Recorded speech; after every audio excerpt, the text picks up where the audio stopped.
going to finish reading my favorite part. My favorite part of Minagoroshi is coming up. Oh my god, after this it just keeps getting better. I mean, there's a little bit of a lull afterward. Of course there has to be. But after that, even the finale is great, which I love. I love this. This is my favorite. I love it so much. All right. Sorry I had to stop. I realized when I was like messing up on like the slowest parts where Rika's like trying to read, like trying to speak, and like I messed up at the parts and I had to like redo them. I didn't realize how actually tired I was. Or like I didn't realize it because I'm kind of dumb. So I was like, oh wait, why am I making so many goddamn mistakes? Okay. So. This actually gets a little emotional, so. The Child Consolation Center had finally contacted Satoko's uncle after finding out she was missing from school for 3 days in a row. I'm sure it was because of our efforts that Satoko was able to come to school today. Oops, wait a minute. Satoko, we were so worried about you. Oh, wait. Oh, shit. Are you saying I forgot to save? Oh my god. Are you saying I forgot to save? Did I forget to save the chapter? Oh god, guys, I forgot to save the chapter last Friday! Oh my god, I'm so freaking stupid! Okay guys, we'll just look at it like this for now. Right now, we're speedrunning the chapter that we read last Friday. So, for anybody mistaking this, no, I am not skipping through the reading because I'm like those other people. I already read through this part last week. And I wouldn't want anybody to mistake me for not loving Higurashi. Especially my freaking favorite part. But I messed up. Oh, shit! Oh, wait. I know why. It was because I put it on quick load. It's too late now. I completely forgot about that. Because of last Friday. And I know why I didn't save. And now I feel really stupid. I'm sorry.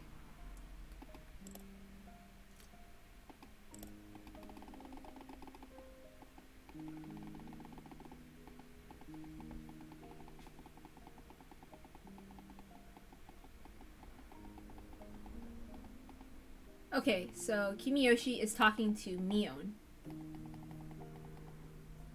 Mion headed outside with the Kimiyoshi and other committee members. There's only one room in the building, so they have to go outside if they want to talk in private. Today's Thursday, so we only have 3 more days until the festival. Are you ready for the auction? There's not much I can do now. I'm ready to get up on stage and do my thing, though. I think Keiichi performs best under pressure. Everyone laughed. We continued to chat about the festival. We talked about what kind of festival us young people would like to see, that sort of stuff. Suddenly, Mion tapped me on the shoulder. Kei-chan, I need you for a second. She gestured for me to follow her out the front without letting the others know. What does she want?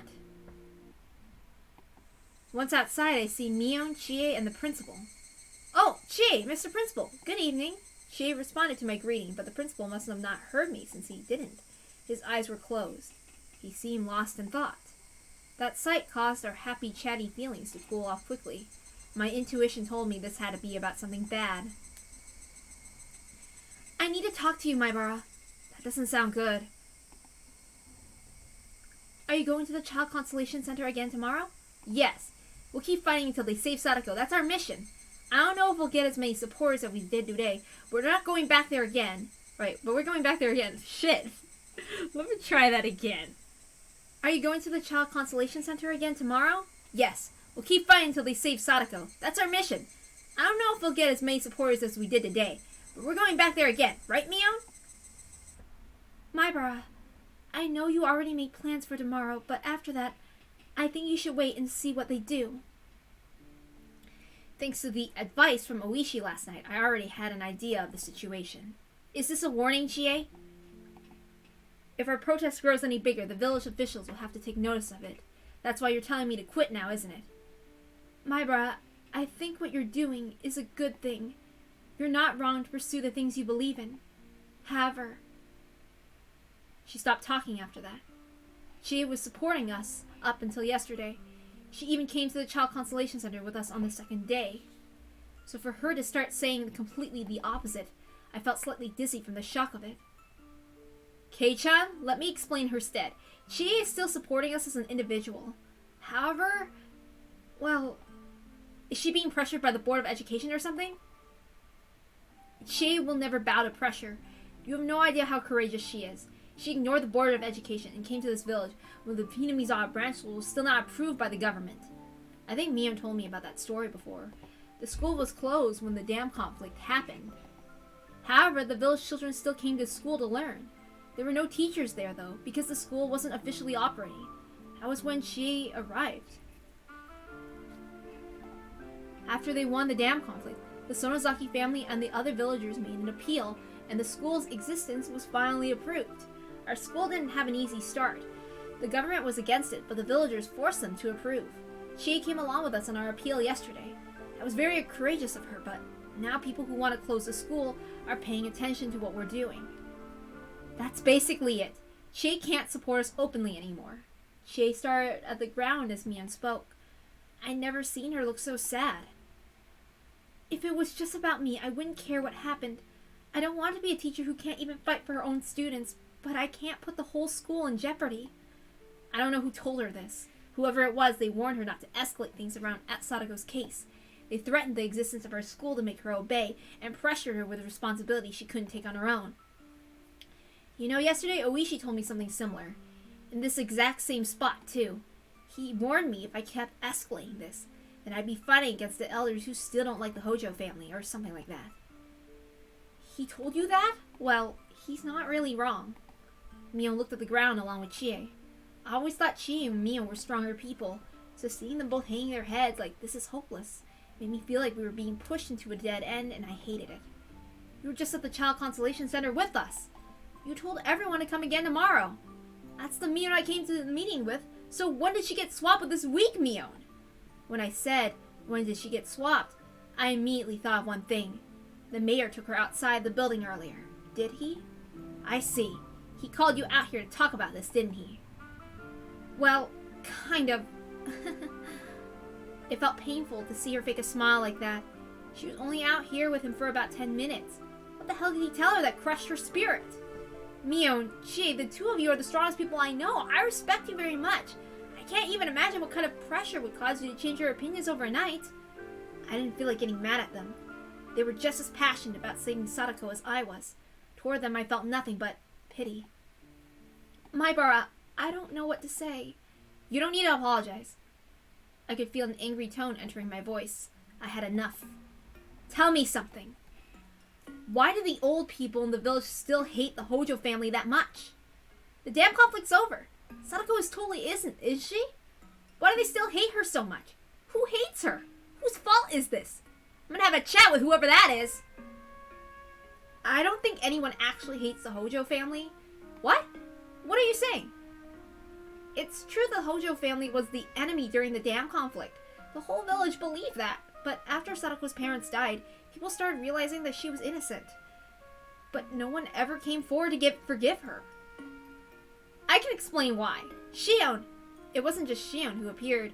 Rena and Rika were there with her. They'd come out to check on me and overheard what we were talking about. After uniting to turn the Hojo family into their scapegoat, the village is still living in fear. But not because they're scared of them. They're living in fear that if they end up connected to the Hojo family, they'll be made a scapegoat by the village too. In other words, if you help a member of the Hojo family, you might get attacked by the village just like they did.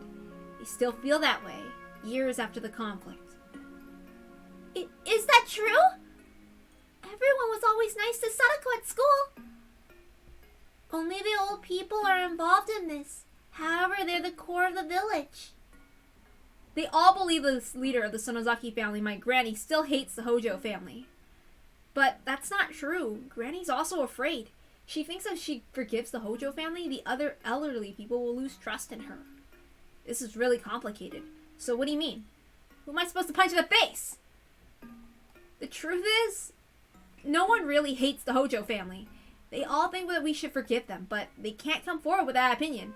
They're convinced that everyone else still hates the Hojo family. So everyone is misunderstanding each other? That's right. You can ask all of them individually. You'll see that no one really hates Sadako. Her parents' death marked the closure of that hatred. After her parents died, my grandma told everyone not to bother the Hojo family anymore. However, she didn't tell people to forgive them. And remember in Mikashi, like, Kimiyoshi was kind of like, it's kind of what Oreo always says, you know? You know, he was justifying himself, like he was kind of, like, pretending in that sense. You could see that. Or that's the feeling I got. That's probably because of my father. Rika's father? Why is that? My father was so laid back that people started saying he didn't deserve to be a leader in the village anymore. Rika's dad was a very relaxed guy. I think that helped him calmly resolve things. But at the same time, people who were burning with anger about the dam project were looking for more aggressive leaders. So my granny came forward and acted as one in order to unite the whole village. And because of her role as an aggressive leader, she can't publicly announce that she's going to forgive the Hojo family? Yeah, old people put a lot of stock into not changing their minds. She can't reserve her policy so easily. But that's terrible! People are refusing to forgive Sadako and then blaming it on everyone else. They can't forgive her because they're afraid of what other people might think. That's awful! During the dam project, a few households actually thought it would be fine to vacate their homes since they were getting compensation money from the government, but they couldn't say that out loud. The Hojo family, however, came forward with their opinion and announced that they were going to be willing to vacate. Those households gained courage after seeing the Hojo family. They almost established a group of people who agreed to leave. I'm sure you understand this after today, but in order to effectively protest something, everyone has to have the same opinion. It's important the whole village is on the same page. Before the dam conflict, Hinamizawa was tearing itself apart instead of waging war. They said it was because of my father was such a lazy leader. He never thought that they'd actually build a dam. He believed that we could reach a peaceful resolution just by negotiating. People thought that was why some families started agreeing to leave. Supporters of the plan to evacuate? That sounds strange. This is the first I've heard of that. People in the village always said they supported the dam project. She's right. They usually claim their enemies support the project itself. It sounds worse if you call them dam project supporters than if you call them evacuation supporters, doesn't it? If you call them evacuation supporters, it makes it sound like they're peaceful people who don't want to fight. But calling them dam project supporters makes it sound... I see. It sounds more like a group of bad people trying to submerge the village underwater. It's all about appearances. Coach appeared. He came outside after noticing how long we'd been gone. The village of Hinamizawa was brimming with a sense of unity. Mr. Furude was not able to unite the village. The Sonozaki figured out they could seize power if they were to take charge of that unity. I'm starting to understand now. Let's phrase it in a different way. In order to unite the village, they attacked the Hojo family who betrayed their sense of community. They used them to intimidate other people. People became afraid of the Hojo family, so they changed their minds and started protesting against the dam project. They held that if you interacted with the Hojo family, you were probably a supporter of the dam project yourself. That's why everyone kept their distance from them. They acted like they didn't even see them. When someone from the family talked to them, they ignored it. Initially, they were targeting only Satoko's parents, but eventually the whole family was seen as a target. As a result, her aunt and uncle were caught in the line of fire, too. It's kind of ironic. That was the reason they started abusing Satoko to begin with. Her aunt and uncle were not in support of the dam project, but because of Satoko's parents, they were also attacked. After Satoko's parents died, they were forced to take care of their 2 children. It finally makes sense. I can see the whole picture now. The dam conflict is over and Satoko's parents are dead. I think the Sonozaki family should speak out and publicly forgive the family. But once again, there's an issue. Granny's afraid the elderly people here will lose their trust in her if she publicly forgives the Hojo family. It seems like the Sonozaki family is as worried about people taking them lightly as the Consolation Center is.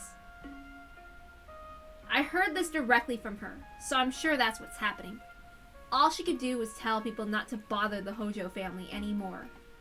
When she dies, she wants the next head of the family to officially declare the end of the dam conflict and stop discriminating against the Hojo family. My mom knows about this too. I heard about it from her actually. It's just that old hag's stubborn pride.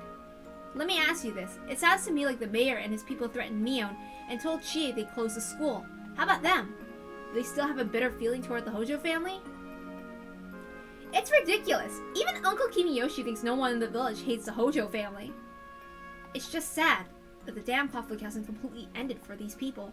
They're still afraid of being badmouthed behind their backs if they interact with the Hojo family. But people like you and Rika interact with her. I'm young and I don't have any ties to the town council either. Plus Rika is special. She's the reincarnation of Oyashiro. Oyashiro was the one who brought humans and demons together, which means she was able to live with Sadako, even though Sadako was not accepted by the villagers. After hearing all this, I'm beginning to understand how difficult it was for Sadako to live in this village.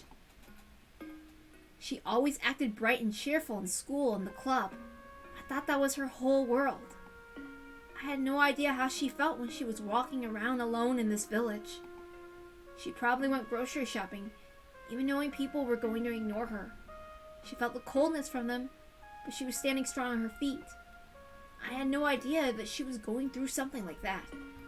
I knew she went through tough times during the dam conflict. I had no clue that she was struggling to this day. What a sad story. And the whole thing is just nonsense, too. You feel that way too, Rena? I feel exactly the same.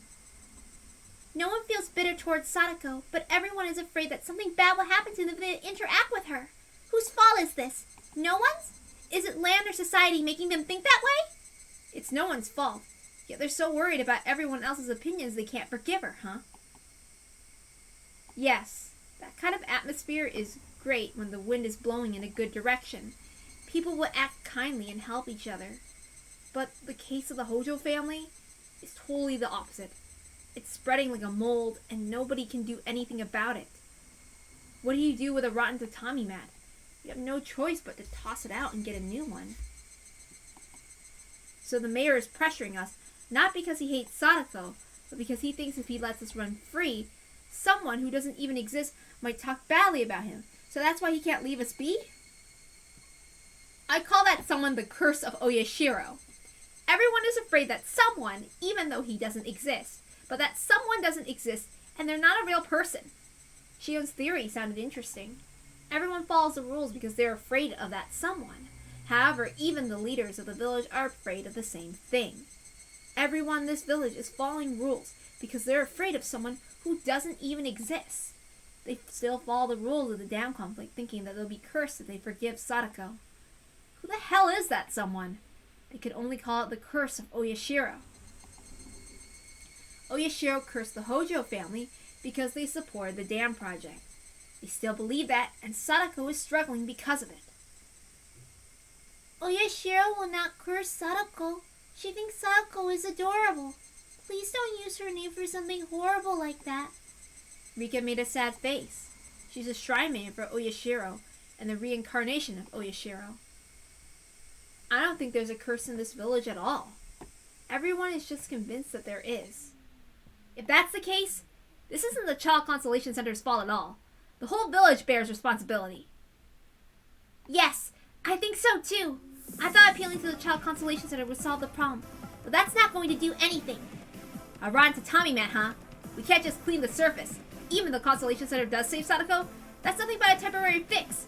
I guess we need to throw away the rotten tatami mat so we can save it for good. I think those tatami mats are all assembled nearby. I agree.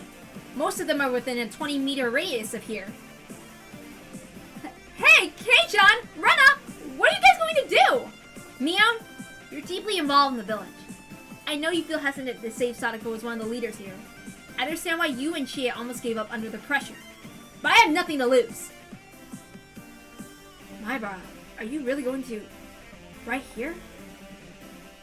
I'm going to do it. I'm going to get rid of that rotten tatami mat. Will you join me, Rena? Yes, I'm tougher than you think. I know, but you should settle down just a little bit. I feel like you could blow up a school if you got too serious. I think you could beat someone up with a metal bat if you got too serious. We're both pretty tough, huh? Well, let's go. Yeah, let's go. I understand your position, Mion. You don't have to come with me.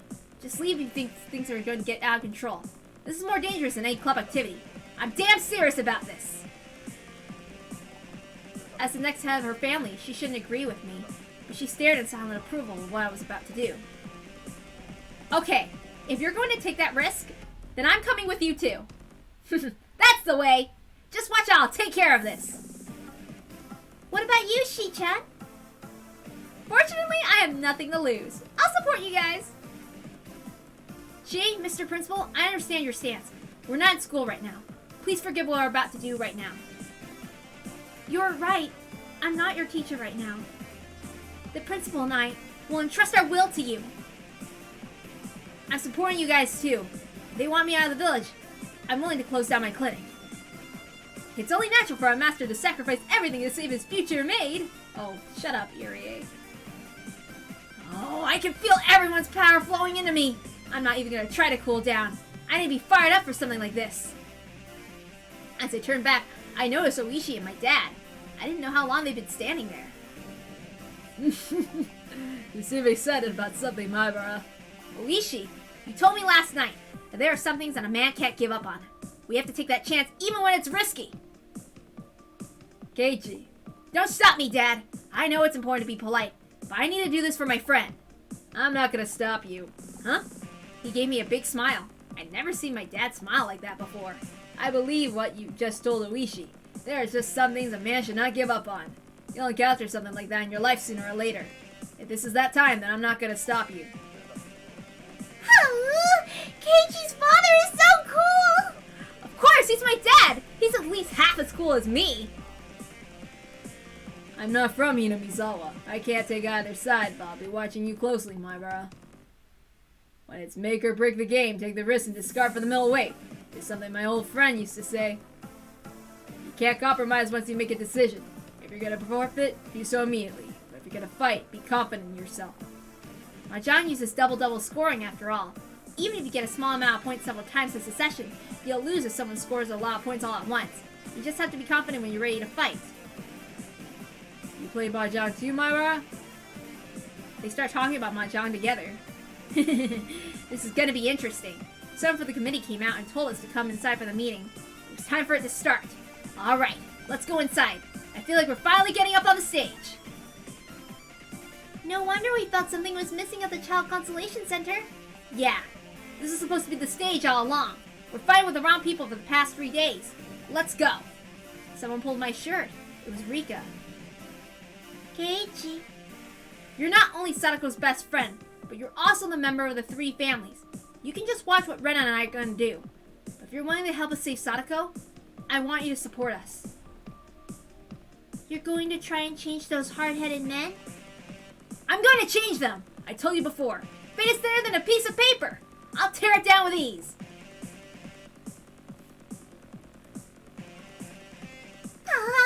What's going to happen? They're calling the traditions of the village of the Curse of Oyashiro. Shirashiro has an interesting theory. Is Keiichi going to smash it in two? Can you destroy the curse of Oyashiro? He will break it. Keiichi has the power to break everything. It's not just Keiichi's power, though. Because everyone is working together, Keiichi is able to break everything. This energy is more powerful than a lucky 6 on the die. It's not luck. He's destroying fate with his own 2 hands. Everyone followed Keiichi and entered the assembly hall. I followed in after them. I'm going to do this. I'm going to do this with Keiichi. If this doesn't work out, that's it for me. I'm going to give it my very best.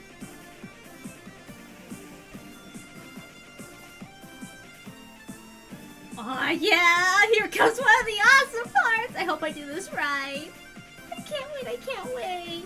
I'm so excited! Oh! There was a new tip, huh? Damn it! Maybe I should have stopped there. No. That was a mistake. Alright, let's read the new tip. A civil servant's preparations.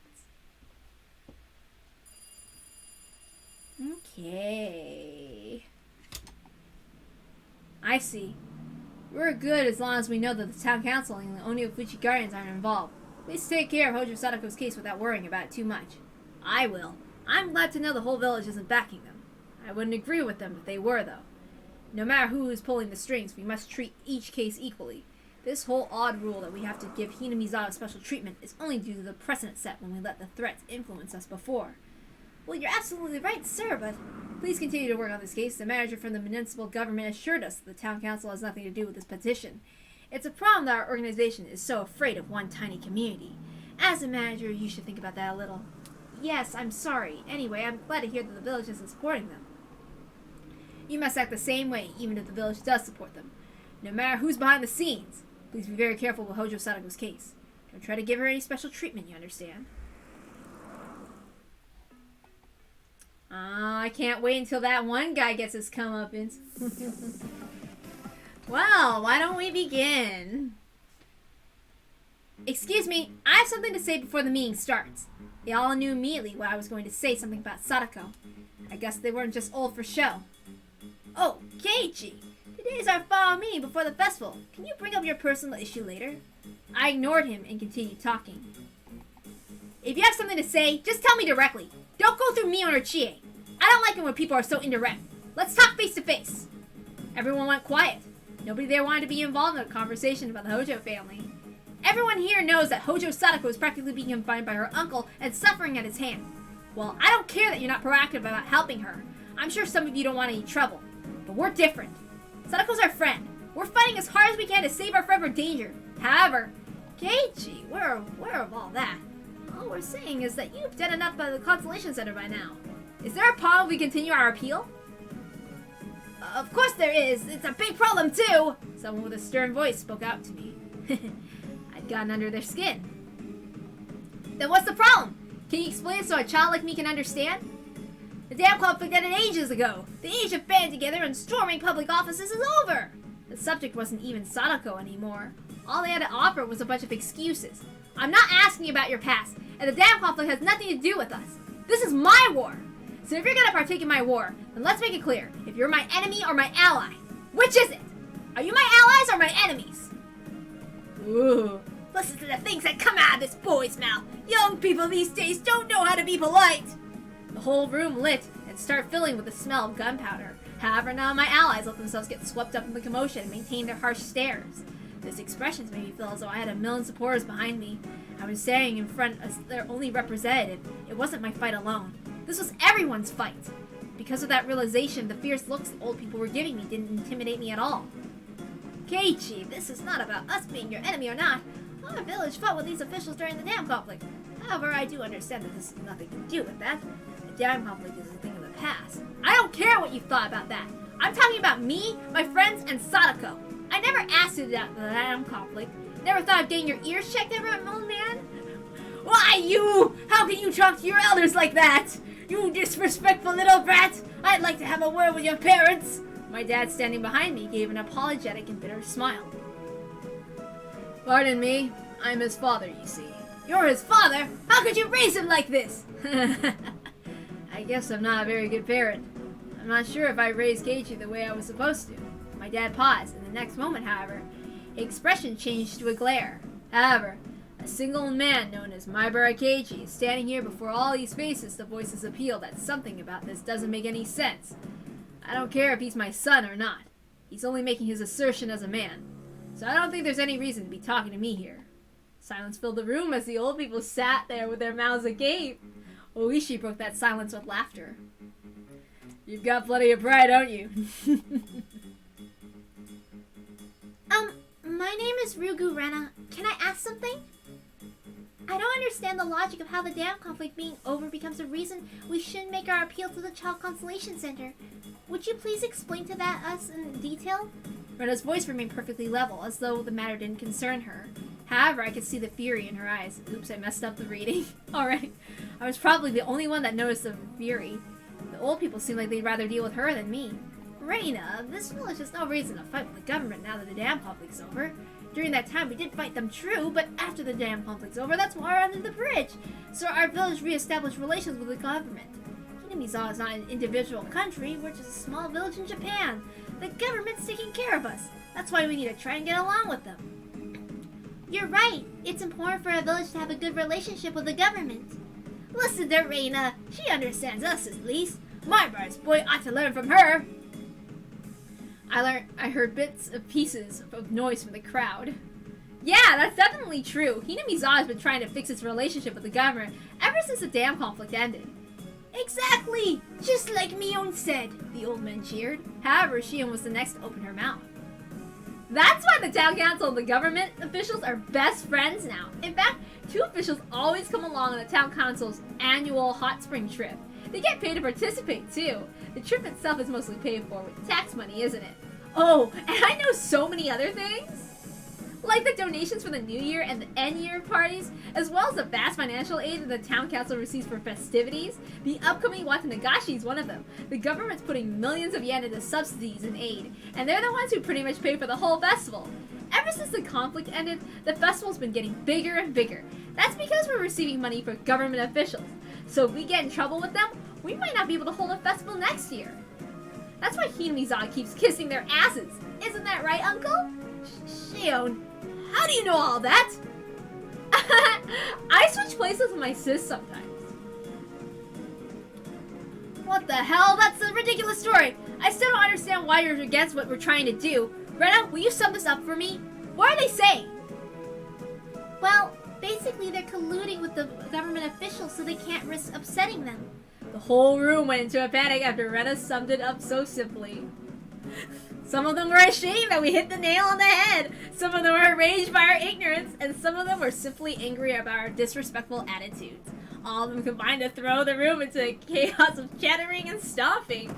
Be quiet! Be quiet! They all settled down after Kimiyoshi raised his voice. By the time they quieted, the mayor had a terrible look on his face. Keiichi, the relationship between the town council and the government officials has nothing to do with this. You're just sidestepping the issue yourself. There's no point in mixing the two up together. Listen, we won our battle against the dam conflict, but we're labeled as a nest of troublemakers. And yes, we're taking advantage of the image during that conflict. However, now that the conflict is over, that image is working against us badly. We need to try and repair it. Otherwise, this village will have no future. Do you understand? It's not about being your enemy, it's much deeper than that. In other words, you're saying if Kei-chan rouses everyone to action, then the friendly atmosphere we develop will be ruined. The old people nodded as Mion spoke. They were assuming Mion was on their side. Mi-chan, what do you mean by the friendly atmosphere? Does that mean we shouldn't seek help for a poor innocent girl who's being abused? They're trying to say that the Child Consolation Center is doing their job already, so they want us to stop interfering. Given their position, the officials can't say, leave us alone that strongly. So they're asking our village to deal with the matter for them since they're granting us a lot of subsidies. Oh, so what you're saying is the town council is the government's lapdog. Hey you! Watch what you're saying! Be a little more respectful, why don't ya? Why don't you watch what you're saying? I hope you're not refusing to help her just because Satoko's the daughter of the Hojo family. That's not it! We're not saying anything about Satoko, we're just telling you to take a look at the bigger picture and show some more restraint in your appeals. The Child Constellation Center isn't ignoring you. I'm sure they're taking your huge protests into account. They already understand your point. We're just saying you're carrying this way too far. Keiichi, I just saw something really interesting. See? Look what's in that picture frame over there. Rena pointed at the wall, and everyone followed the direction of her finger. There were very many different picture frames all over the walls of the assembly hall. They mostly had to do with the dam conflict and were a gap of glorifying the Onigafuchi Guardians. Rena was pointing at a framed article Kimiyoshi wrote, way back when he was the leader of the Guardians during the dam conflict. Look at the middle portion there. We attempted peaceful negotiation, but the government and their marionette, the president of the electric company, declined. They trampled on our village's democratic movement and our native land with indescribable atrocities. That's what Kimiyoshi wrote for the dam conflict memorial. He wrote the same thing on the monument, too. Everyone knew why Rena had brought that up. I could hear them all gulping. They attempted to negotiate peacefully with the government and its marionette, the electric company. What's this? Are you sure they don't mean Hinamizawa Town Council instead of the electric company? Still, marionette is a difficult term. Do you think people understand what that means? Could somebody explain it to me? A marionette is like a puppet. It means that while they're supposed to be an independent organization, they're actually being controlled as though they're dancing on strings. Oh, that sounds like the perfect word to describe Hinamizawa right now. Yeah, that's perfect. What are you saying? We're not their marionettes. We're just trying to cooperate with them. Calling us a puppet is just splitting hairs. But that's what you just stated. You clearly told us that you want us to stop, not because of Sadako, but for the sake of the village. You said there's an issue because the village needs to maintain a friendly relationship with the government. Don't tell me you didn't say exactly that. You did say it, didn't you? I heard him. He said it had nothing to do with Sadako. Mion, I thought there was a saying in this village that's something about how the whole village comes together for one villager. If there's one person coming, 2 should throw rocks at him. If there are 2, 4 would do so. If there are 8, 16 would fight back. If there's 1,000, the whole village should stand up together and fight. If one person's abused, the whole village is abused. We all work together for that one villager. That's the unity of the Guardians. The unity of the Guardians is stronger than rock. That's what their leader said back in the day. Ugh. Mayor Kimiyoshi used to be the head of the Onifuchi Guardians. He crossed his arms and started to groan. There were many things he wanted to say, but he knew that none of them would make him look good, and so he continued to stay silent. When I moved here, Shion and Mion told me the balanced story of the dam conflict, but that unity didn't start just a few years ago when the dam conflict happened. I believe those traditions have been there for over 40 years, ever since Japan lost the war. That's why I really respect those who fostered the unity here since that era, and I find them incredible. And more than anything, I'm impressed by the courage of the Onigafuji Guardians displayed here in this picture frame. The government tried to pull many dirty tricks to submerge the village underwater, but the Guardians thwarted every one of them. Because of those efforts of those men, Hinamizawa is still here today. If they hadn't done anything, we'd be at the bottom of a lake right now. So I'm grateful this village still exists with its proud unity and beautiful scenery. I'm proud to call myself a resident of Hinamizawa. That's damn right! Someone shouted. It wasn't one of my friends, it was one of the elderly villagers. That's why we fight! We fight because we all live together in this village. If there's one person coming, 2 should throw rocks at him. If there are 2, 4 would do so. If there are 8, 16 would fight back. If there's 1,000, the whole village would stand up and fight. If one person's abused, the whole village is abused. Get together for one villager. That's the unity of the Guardians. Hojo Sadako is one of us. You all know how horrible her uncle is. You all know that we can't leave her alone with him for a whole month. We need to save her from her uncle right this minute. We need the power of the Guardians one more time. We need the spirits of the Guardians to reunite again. Rena and Mina applauded, and the applause quickly spread to everyone. I saw smiles creeping across the faces of old people. However, they quickly wiped away those smiles and started discussing with their neighbors. Keiji is right. It's not like Hinamizawa has to obey the government all the time, but the damn conflict's over now. The government officials are taking care of us too. I wasn't aware of that. Are they really supporting us that much? Well, on a personal level, I agree with what my bar boy is saying. I can't approve how the town council is operating. Keiji is right. The village can't put pressure on him just because the government is telling us to do so. Mr. Mayor, we might not be able to support Keiji, but I don't think we have the right to tell him to stop. I don't like this my bar boy's attitude. He's way too disrespectful. You think you could get away with talking to us like that? 3 scary old guys came up to yell at me. I raised my own voice and yelled right back in their faces. It's not about my attitude. It's about the soul of this village. Get out of here. You don't have the courage to stand up for one innocent villager. How dare you speak to me that way? The big old guy smacked me upside the head. What do you think you're doing? I hit him right back. The room went into a panic again. Rena approached us. I thought she'd come to stop me, but she suddenly hit the old guy in the head too. What? What are you doing? Don't you think you can get away with this just because you're a girl? He thwacked Rena upside the head. However, Rena talked back to him with a firm look in her eyes. If one comes at you, 2 should fight back. Isn't that the spirit of Hinamizawa? Since you hit Rena, 4 of us need to retaliate. Let me in on this. Keiichi, your father's gonna fight too. Everything you said is right. If they're gonna try to stop you with violence, I won't turn a blind eye to that. There are 3 people blocking Keiichi's way. We need 6 people to fight them. Rika! I'm impressed to see that courage of yours, Rika. Let me in too! I too will be taking his side. Jay stood up. I thought she'd given up under all the pressure. I was almost going to neglect my student. I prioritized myself, even though I thought I'd do anything for them. I'm ashamed to call myself a teacher. Wearing a fierce expression, she stared at the mayor. That was her answer to the pressure he tried to put on her. Chie, I think that I overstepped my bounds as an educator. However, what Maibara is doing is the right thing. As an educator, I have to acknowledge the fact that he's doing something right. I can no longer tell him to stop. If I have your support, Chie, then I have nothing to fear. Let me ask you people one more time. Is it more important to stay cozy with the officials than it is to save the life of one poor innocent villager? You don't even need to ask them, Kei-chan. This is no ordinary assembly hall. This used to be the headquarters of the Onigafuchi Guardians.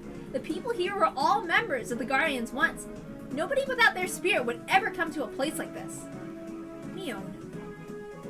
Mr. Mayor, Kei-chan's actions are embodying the spirit of Hinamizawa. The way he's trying to fight without fear is exactly what the Onigafuchi Guardians were doing. I think it's shameful for this town council to tell him to stop. If you're still going to ask him to back off, I'm going to smash all these pictures on the wall and set fire to the flag of the Guardians! While the mayor did nothing but moan, someone else raised his voice. I'm going to support Maibara. He may be disrespectful, but he has the right spirit! I agree! It's pathetic the way we're colluding with these government officials! Keiji, don't worry about what anyone else thinks. Keep on fighting! Don't give in to the pressure! The assembly hall instantly filled with a great sound of applause. Maibara, tell us what's going on so far. Very well. On the day Sadako was kidnapped by her uncle, Chie visited her house. However, he refused to let Chie see her. It was obvious that something unusual was going on. Chie called the Child Consolation Center right after that. That night, a social worker visited her house. However, they determined there was no abuse going on, and they put her case on hold.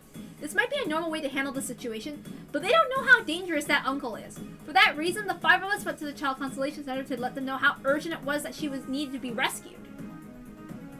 They said that they'd take into consideration, but they still didn't take action after that. We thought 5 of us was not enough, so the next day, we went there along with more than 20 of our classmates. You took the whole class.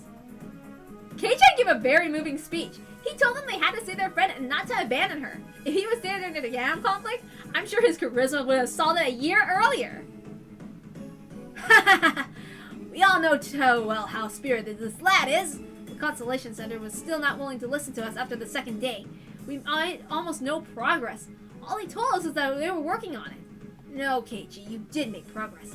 They were so intimidated they asked someone from the local government to check on our town council. The fact they tried to pressure us to stop meant that what you did was working. You made progress. I see. I guess you could look at it like that.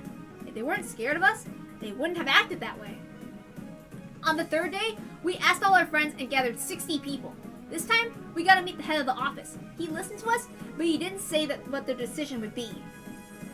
Keiichi, to tell you the truth, at that point the council had already spoken to the officials and had made our decision to stop you. After the Child Consolation Center confirmed the whole village wasn't involved in the protest, they decided to ignore your appeal. That's what I thought. I could feel that from the way the head of the office treated us. It was obvious they're just trying to get it over with. We're planning to go there tomorrow too, but I wonder if they'll pretend to listen. They might not even let us in because they think the village is pressuring us to stop. Yeah, they think the village is on their side. The village needs to publicly announce that they're supporting Keiichi. I agree. Otherwise, they definitely won't listen to us again. We should do that. We should tell them that Hinamizawa is not going to stop Maibara for what he's doing. Personally, I don't want to complain about Keiichi's actions. However, it's complicated when I think about it from the town council's point of view. Even if we tell them that we're not on your side, they'll think that we're on his side. That's tantamount to picking a fight with them. But I still have to respect the opinion of the council too. I can't just decide this on my own. I need to get approval from all the council members. Most of them are here right now. So you say, but Let's just be honest here. You're afraid that there are some amongst you who are against saving the daughter of the Hojo family, aren't you? The whole room sunk into silence. That was the heart of the matter. Everyone thinks the dam conflict is over. You all told us that a few minutes ago. You also think that there's no need to discriminate against the Hojo family, and now that everything is said and done. However, you're still afraid of her family. You're afraid that you'll be bad-mouthed to interact with the Hojo family. Satoko's parents were indeed the leaders of the evacuation supporters, but what crime did Satoko herself commit? Personally, I don't have anything against her, but other people do. I don't have anything against her either. The conflict is over and her parents have also passed away.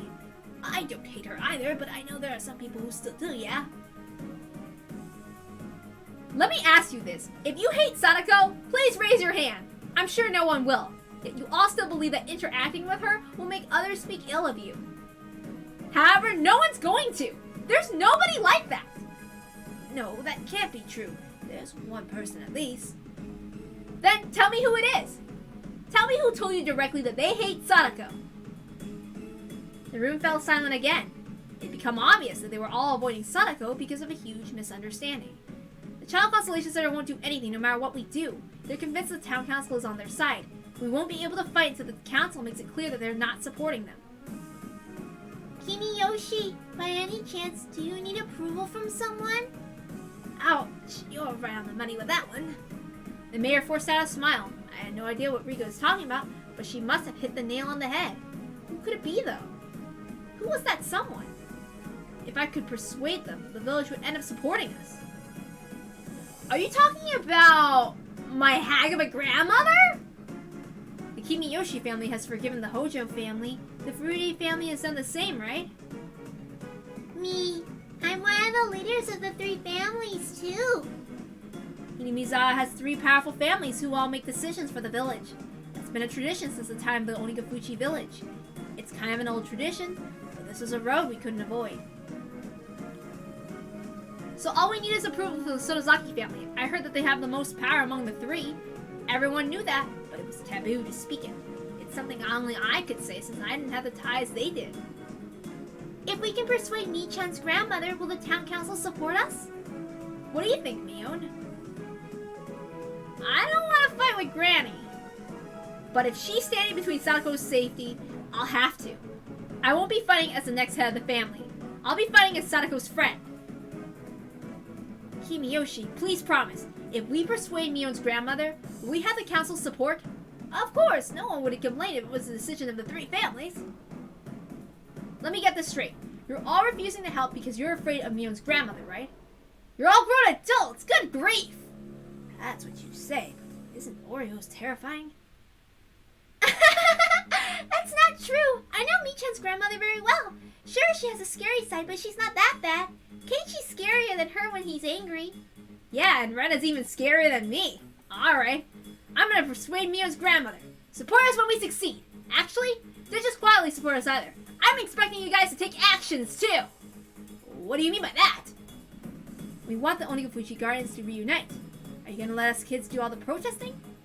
You want us to protest, too. We can't do that. We should do that. We're going to tell those officials that we're going to fight against them. We need to do everything we can. If we're gonna support Keiichi on behalf of the whole village, we need to make things clear to them. We have to support these kids if we're going to be on their side. Once we decide to do that, it's no longer just my brother's fight. It'll be the village's fight too.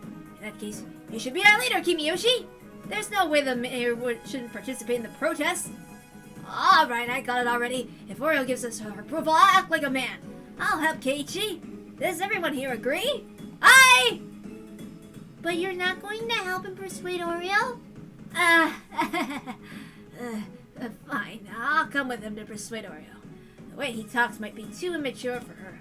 She needs someone who can talk to her like an old person.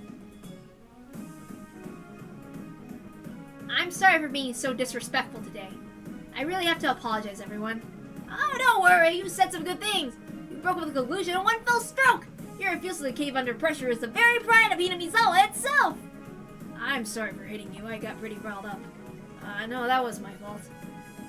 You did a good job, Chie. You're a wonderful teacher. I really didn't know that there were some people who were still bitter toward the Hojo family. Probably Oreo is the most bitter of anybody. However, according to Mio, Oreo doesn't hate the Hojo family either. Really, the whole thing was ridiculous.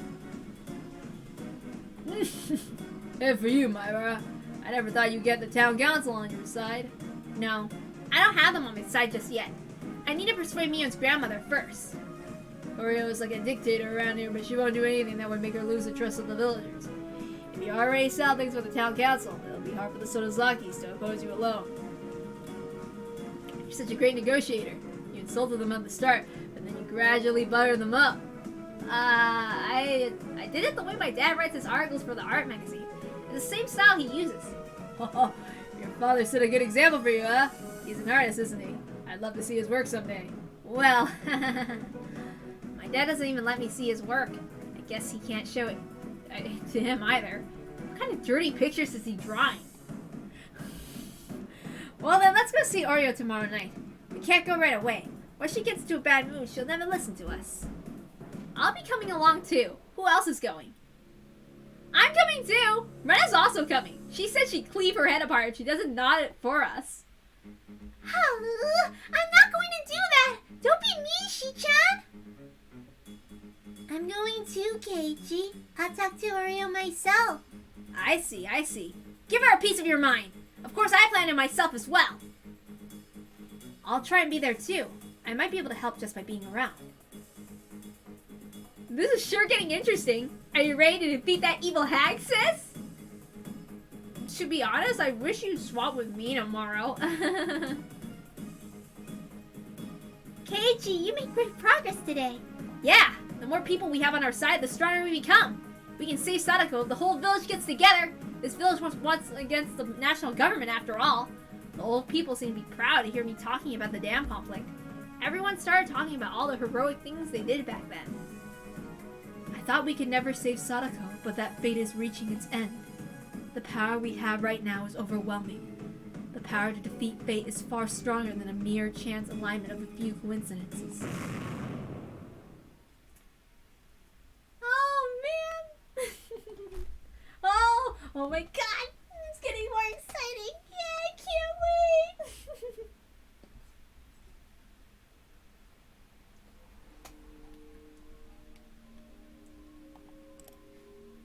The next evening, we were all gathered at the Sonozaki residence. I thought we'd be talking with Mion's grandmother over tea or something. However, it wasn't so relaxed a situation as that. Mion's grandma stayed in her futon. She was propped up against a huge cushion. It made me feel like I was about to talk to a queen. That wasn't the only thing either. There were about 5 members of the Sonozaki family surrounding her, as though I was some kind of yakuza gathering.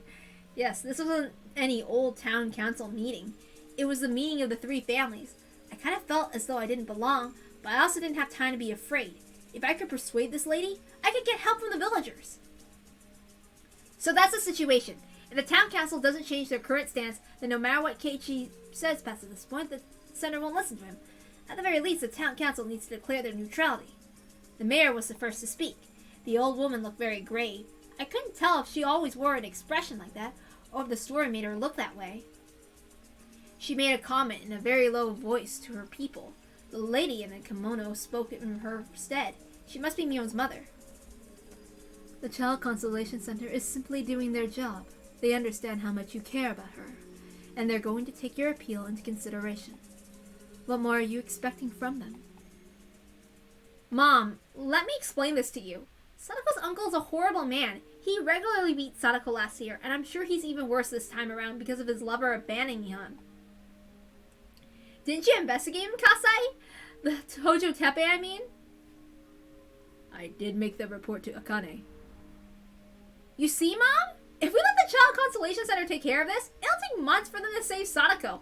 I can't let her stay with that jerk for long. She's not going to die. Stop making such a big fuss over this. The old lady finally spoke, but she didn't have anything pleasant to say. She might not die, but... Then shut up, you idiot! Worse, you're not even willing to risk your own lives over this. Grow a backbone, you twit! Ah, what nonsense! The more I listen, the more nonsense I hear! Wow, that's why the whole village is afraid of her. This was Sonozaki Oreo, known variously as the Hag or Empress Sonozaki. Oreo, Sadako is my friend. I want you to save her. Rika, remember what I told you all this time. You have to choose your friends carefully. That girl is a demon child of the Hojo family. I'm disappointed in you too, Dr. Irie. Aren't you old enough to realize what you're doing? Sadako is the daughter of the Hojo family, but she's not the one who supported the dam project and fought against the village. I think it's unfair for you to judge her that way. Shut up! Who do you think you're talking to, you piece of shit? Ugh. Are you sure she's willing to forgive Sadako? That's what Mio told me. I think I get where the other villagers are coming from now. You look like you have something to say, Keiichi. You should just let it out. I made eye contact with Mion's mom. She's very pretty, but she was wearing the same grave look as Oreo. By then, I had no doubt that this was Mion's mother. I don't mind talking. Is it really okay, though? Go ahead. You came all the way here to the Sonozaki residence. You should speak if you want to. Rena nodded in agreement. Okay. Sonozaki Oreo. My name is Maibara Keiichi. I moved here not too long ago. Nice to meet you. I already know a great deal about you. Let me tell you something. When your family moved to this village, you didn't come to introduce yourself. That left a pretty bad impression. How is Mio only telling me that now? I sure hope I'm not too late to introduce myself. Leave aside the fact that it's Hojo Sadako for a minute. The important thing to note is that a villager's in danger right now. In order to help that person, we have no choice but to make an appeal to the Child Consolation Center. Besides, I'm doing all this of my own accord. I haven't caused you any trouble. But you heard from the mayor that you've been causing trouble, didn't you? The Hinamizawa Town Council and the Shishibone City Hall are working together. The Shishibone mayor and the Virago here had a talk with each other, and they decided to coexist. That was necessary for this village to prosper. But that village isn't going to let an innocent girl suffer. Didn't you hear what I just said? No one is going to just let her suffer. The Consolation Center will take action when appropriate. You want them to hurry up, but frankly, you're being selfish. The town council and the government officials are in a business relationship. They're treating Satoko's issue like it's an ordinary one. So, basically you're saying that you don't care how much danger Satoko is in right now? Like Mion just told you, Teppei's a horrible person. When Satoko showed up at school 3 days after she was kidnapped, she was already at her wit's end. After only 3 days! I can't even imagine what would happen to her if we left her alone with him for a month. There's no guarantee she'll be safe after that either. At that point, they might decide to put her case on hold again. Mrs. Sonozaki, does the emotional damage she's suffering does not matter at all to you? So what do you think we should do? I'm making to appeal to the Child Consolation Center and asking them to save her as soon as possible. I'm going to continue going to the center until they do. Well then, there you go. You can just continue your appeal. It's none of the Sonozaki's business. Isn't that enough? Damn it. She's so hard-headed. It was easy to win an argument with the old people in the assembly hall because they got agitated so easily, but Akane, Mion's mom, is way tougher than that. Both of the Sonozaki sisters and their grandma are quick to anger, but Akane seemed incredibly calm. She was calm, but full of animosity. But I can't continue our appeal anymore. If the town council doesn't tell the officials they're going to support us, the Child Consolation Center won't listen to us at all. Did you hear that, Mom? We can't just do whatever we want. We need the town council to decide whether they're going to support us or not. Actually, the council's already made their decision. They said they'd support us as long as Granny agreed. Who the hell made that decision behind my back? You're all aware of the Hojo family acted during the dam conflict, aren't you? If you're asking me to forgive them, my answer is still no. I'm not really familiar, actually. What were Satoko's parents like? Her mom was like a stronger version of Satoko. Her dad was, well, Teppei's older brother. He was even stronger and scarier than Teppei. Scarier than Teppei? That's not very funny. I see. Now I'm starting to understand how they clash with the Sonozaki family. I guess she hasn't forgotten how much they pissed her off. Ah, you're saying it out loud so we can hear. My children have told me a lot about you. I heard you're one courageous boy. Let me tell you this straight up. We'll be satisfied as long as that old lady in the futon just nods her head. I'm not expecting you to all get involved in our protest. All I need is for her to nod. And if she said no? I'd smash her head in and make Mio the new family head so she can nod for us. What the fucking hell you just said, you goddamn son of a bitch! Someone bring me a sword, I'll cut it to pieces and dump it in the well! Are you ready for a fight, old lady? Whatever you ate today will be your last supper! Shut up, you fucking little shit! Do you even know who you're talking to? The evil hag set a violent glare my way. The intimidating aura surrounding her became almost visible. Normally I'd be terrified, however, I can't back off today. Satoko doesn't have much time left. Everyone here knows that. We all know she'll be forever damaged in only a few more days. We would then cry and lament our powerlessness. We have to fight the best we can, so we have no regrets. There can be no limits to how far we go to save her. Let me make this clear. Satoko's my friend. I'm fighting for her sake. How about you? I heard that you used to be like that. You once fought, you and the whole village, just to save one villager. Isn't that how strongly you rejected the dam project? You're just an outsider. Wait a minute, old lady. I'm not an outsider. I'm Maibara Keiichi from Hinamizawa. I'm fighting to save my friend who's also from Hinamizawa. How can you say that I'm an outsider? Oreo, Maibara came to this village not too long ago, but he's already adapted to our way of life. He's a young man with lots of promise. Since when did you think disrespect is the same as promise, Dr. Irie? Somebody bring me my medicines and tea already. All this blood rushing to my head is making it ache. The man on the far end stood up and brought over some tea and medicine. If you think I'm being disrespectful, then let me make this request properly. We want the Sonozaki family's help in order to save Hojo Sadako. Sadako lives in this village too. Moreover, she's my friend. Please help us! As I deeply bowed my head to her, my friends bowed alongside with me. Keiichi, raise your head. What shall we do, Mother? It's none of my business. What are you expecting out of me? Sadako is like family to Keiichi. It's only natural for him to seek help for his family. Mom! However, the Sonozaki family and the Hojo family were enemies. They once disparaged Mother in public, too. We can never forgive them for doing that. This is an issue of distinction. What do you mean, distinction? They would need to make an apology. However, the parents died in an accident. There's no one else who can apologize to us. Forgiveness won't come cheap. So if she apologized to you, you'll forget about what her family did? The world we live in is one of honor.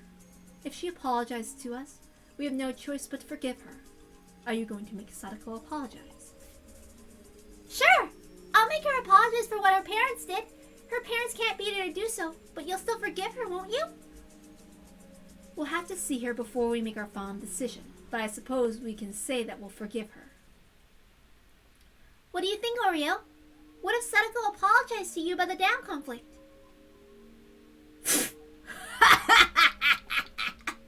Well, I'll think about that when she apologizes to me. I might forgive her if she really did. She laughed, obviously thinking that Sadako would never actually apologize to her. It seemed for a moment as though Rena had a compromise in her mind. However, Rena always has a plan up her sleeve. But if she apologized to you, would you apologize to her for discriminating against an innocent girl who didn't deserve to be treated that way? Huh? Sadako wasn't the one supporting the dam project. She's just a child of those who did, but you hate her for just her last name. You're not just an ordinary old lady in this village. You hold great influence over the people here because you're the leader of the Sonozaki family. Your public hatred towards Sadako had a huge impact on the way the village thinks. That became clear with the town council, too. Everyone's afraid to interact with the Hojo family because of how much you hate them. You're the mother of all Hinamizawa. You were instrumental in keeping all of us afloat in the difficult times after the war. It's only natural that you hold such great influence over the people here. You're aware of how much your decisions can affect the whole village. Let me say this again. Satoko's my friend. She's my family. If your influence is going to cause us trouble, I will do battle with you. That's what protecting your friends is all about. I'm impressed to hear that from a city boy like you. Let me ask the other family members what they think. Oops, wait. I think that's Akane. Let me try that again. I'm impressed to hear that from a city boy like you. Let me ask what the other family members think. Well, how about it, everyone? What he's saying does make sense. The problem between the Sonozaki family and the Hojo family is not his business. But he's clear about how much he wants to save her. And there shouldn't be any problem if she wasn't a child of the Hojo family. They can do whatever they want to. We as a family can just stay neutral. Don't you agree? No, apparently that's not enough, everyone. The big scary man in sunglasses spoke with a deep voice. He's saying that the town council won't support them unless the Sonozaki family agree to as well. And without the support of the council, the center won't listen to them either. We need to be clear about their decision on this one. What do you think? Keiichi, you're a stronger man than my daughters have led me to believe. Frankly, I've had to change my opinion of you. You're a man among men. Hello? Are you Mion's father? Sorry, that was... I thought he was the boss of a Yakuza clan or something. Wait, I did hear that once her dad is exactly that. He certainly looks the part. It's partly our fault that your friend is struggling. Her parents aside, she's just an innocent girl. Isn't that right, Mother? Who even cares? Anyone who bears the Hojo name is an ungrateful little shit! He even told me a few minutes ago he's gonna smash my head in. A bastard like that doesn't deserve to be called a man among men! Mother, can we help Keiichi this one time? He's a passionate young man. Not many youngsters these days have that kind of inner strength. Granny, please! We need your help! Sadako's my friend too! I deeply respect how you fought for this village. I want to fight for like you for my friend. I'm asking for your help too. Sadako's my family. She's like a little sister to me. Please, please give us your help. Upon seeing the twins bowing so deeply, the stubborn old woman simply stared at them with that grave look of hers. I figured it'd be difficult to get her to cooperate with us. The mayor looked troubled too. Mion's grandma eventually turned her gaze to me, and I stared back at her. I already bowed to you once, so I'm not going to do that again. But let me just say it just one more time. Please help us. Sadako's my friend, and she's one of the villagers. She was never disrespectful to you. You have no reason to hate her. If I nod my head, what happens next? Once the council's on our side, the Constellation Center will have to hear us out. If they still don't listen, then we'll go there again. We'll go there with the whole village. Tomorrow's Saturday. The Constellation Center is open in the morning. The villagers will all be gathering for the preparation for the festival then. So I'll just take them all along with me. That would be crazy. You'd be involving hundreds of people. How many people would come exactly? I don't know how many of them would, but I'd definitely go and make a speech in front of all of them. How do things look to you, Mr. Mayor? Most of the council members are supporting them. Our relationship with the government is important, but some of them think it's more important to fight for Sadako than it is to resurrect the spirit of the Guardians. We all understand that Keiichi is trying to do and no one disagrees with him. So the whole village is united even without Mother. So you're still seeking final approval from the Sonozaki family. That's a rather dirty way to do business. Akane, Oreo, to put it simply, I feel bad for Sadako. She's doing the best she can, even though she's all alone. I think it's time for us to let her know that she won't be ostracized by anyone anymore. I refuse! I will never forgive the demon child of the Hojo family! Fine then! You're the enemy of my friend! That makes you my enemy! I'm gonna kill you right here! Mion, you can take a place and lend us your support then! I'm gonna kill this old bat right this minute! As I jumped, her family members stood in the way. They all had their hands in their pockets. I don't want to imagine what they might pull out of there. Ah! This is pissing me off! How dare you say that! I can't take this anymore! Oreo, think of your blood pressure. I'm sorry, Rika. Will you pass me that bag of medication? My veins are really going to burst. She was mumbling too much for me to tell what she was saying. I could tell she was furious. She whispered something into Mion's mother's ear. She spoke for her instead. I'm sorry, but this is it for tonight. She has a horrible headache, and she can't talk with any of you any longer. But I still haven't got my answer! Keiichi, you need to learn to play by the adults' rules. I've been very patient with you today. That's because you're a friend of my daughter's. You need to reflect on that, don't you think? Kei-chan, we've done enough for today. Let's get out of here. Based on Mion and Shion's reaction, Mion's mom is very scary when she's angry. They were convinced their mom was going to explode in about 10 seconds. Still, should we really leave just after that? Damn it, I really want her to nod. If she gives me an answer tonight, I can gather a huge crowd tomorrow. The people at the Child Constellation Center were laughing at us today. We gradually increased the number of people we had until the third day, but the fourth we had far less. They must think that they won't show up at all within a couple of days. No matter what, we can't stop showing up. How many days has it been since she was taken by her uncle? We don't have a single day to waste. However, for tonight's the meeting was over. The old lady went to sleep and we were kicked out of the room. And yes, it's hell to voice her, okay? Even though the rest of us were forced to leave, the mayor stayed behind to wrap things up. We decided to wait in the yard for him to come back out. Damn it, we were almost there. You said everything you needed to say. You had to give her time to think about it. Of course we don't exactly have time to waste. What do you think, Coach? Aura was in a really foul mood. Once she gets like that, she'll stay like that for at least 3 days. It might be difficult for us to take any villagers along for the protest tomorrow. At least she listened to us until the end. We just have to trust she'll make the right decision. You're right. It's hard to trust in someone and just wait, though. Hey everyone, you did a good job in there. Miu and Shion ran over to join us. Hey, you two did a good job too. How was it? You think it'll work out? I have no idea. From the looks of it, she was in a terrible mood. Honestly, Kei-chan, I don't think you should ever come back here. Wait, so I can't ever hang out at your house again? Jeez. Still, that was real impressive, Kei-chan. You didn't even seem scared. Was she that scary? She had a scary look on her face, sure, but it wasn't that bad. You can only say that because you don't know how scary she really is. Well, as they say, ignorance is bliss. That's not true. I think he would have fought her even if he knew how scary she can really be. Speaking of which, you seem fine when she yelled at you too, Rugu. She might have raised her voice, but she wasn't actually angry. I wasn't scared at all either. Not at all. Did she actually not look angry to you? No, your grandmother wasn't angry at all. Is that how it really looked to her? To me, it looked like her head was about to explode. The next moment, I heard someone walking toward us. It was the mayor, who was accompanied by Mion's mother. Oh, Uncle Kimiyoshi, how was it? Did the old witch finally start melting? Well, we got her approval. What? You mean... The virago you gave the green light. You can do whatever you want now, Keiichi. Are you serious? Is that really true, Mom? The hag was so ticked off, though. I can't imagine what caused her to grant us permission. No matter how it happened, I guess she accepted me in the end. The virago gave approval for the town council to support Keiichi. Now you have the Onigafushi Guardians on your side.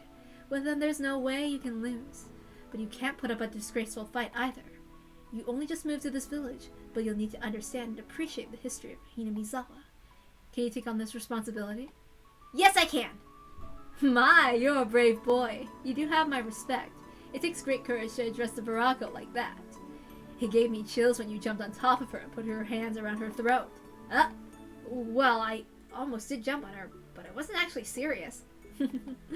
Listen for a moment. You jumped on top of her and nearly choked her to death. That's how it's going to be. Why? That's so violent! The virago can't possibly forgive the Hojo family. She also can't possibly give you what you want simply because you came to her and begged for it. So unless the story goes something like after Keiichi violently fought with the virago, she was impressed by his chivalry and decided to grant him special permission and won't sound convincing. Got it, Mio? Yeah! That sounds great! Things can't just be simple with her, huh? This is how a legend's born. Now people will believe that you physically fought the hag in order to save Sadako. People are gonna be afraid of you, Kei-chan! This is the beginning of the legend of Keiichi the strongest. Everyone will run and hide when they see you on the streets. I don't want to be a legend, but anyway, thank you very much! You don't need to thank me. The town council made the decision.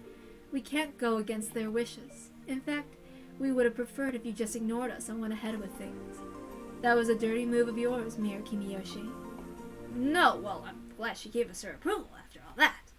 The virago always worried about Sadako because people were still treating her poorly. She thought she could only make everything right with her death.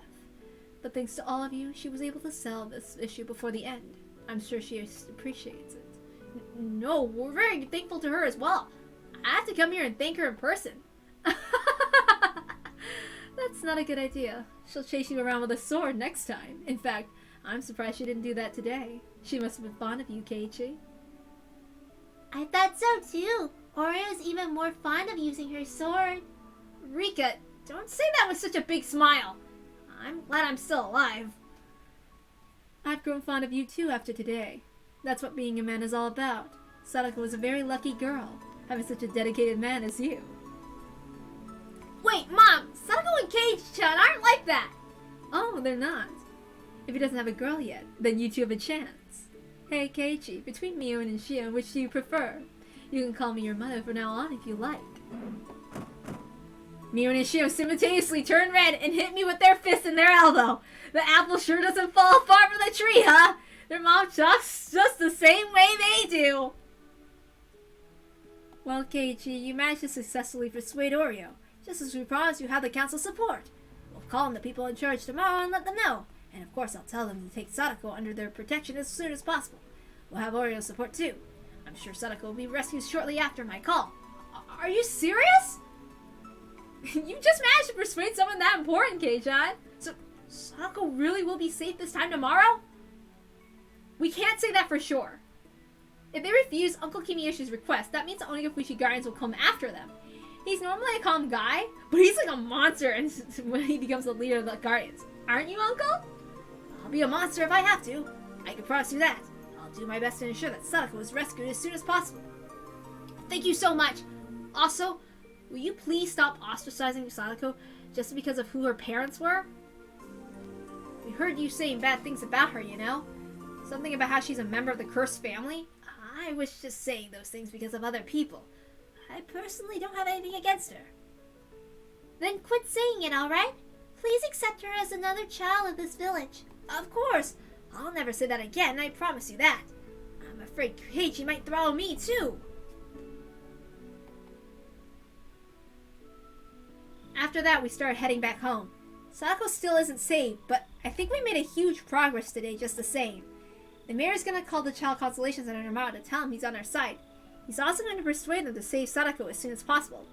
He'll bring up Oreo's name as well. Is Sadako really going to be rescued from her fate? Yeah, I'm sure she will. She might even be saved tomorrow. If not, we'll go all out next time. It'll be a war to end all wars. Also, Rika. Me? Don't use words like fate anymore. Putting it like that, it's like it's already been decided. But see, nothing's actually decided in advance. We're the ones who make our own futures.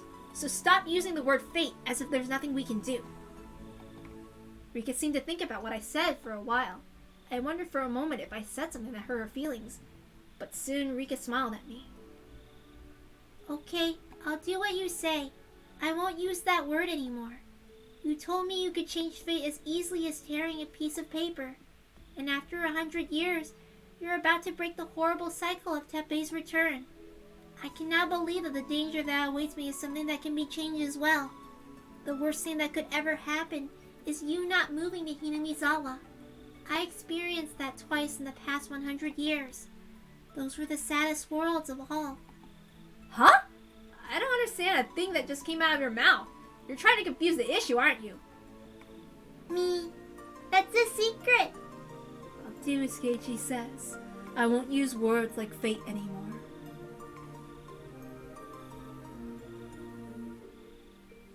In other words, there are worlds where Keiichi doesn't even show up.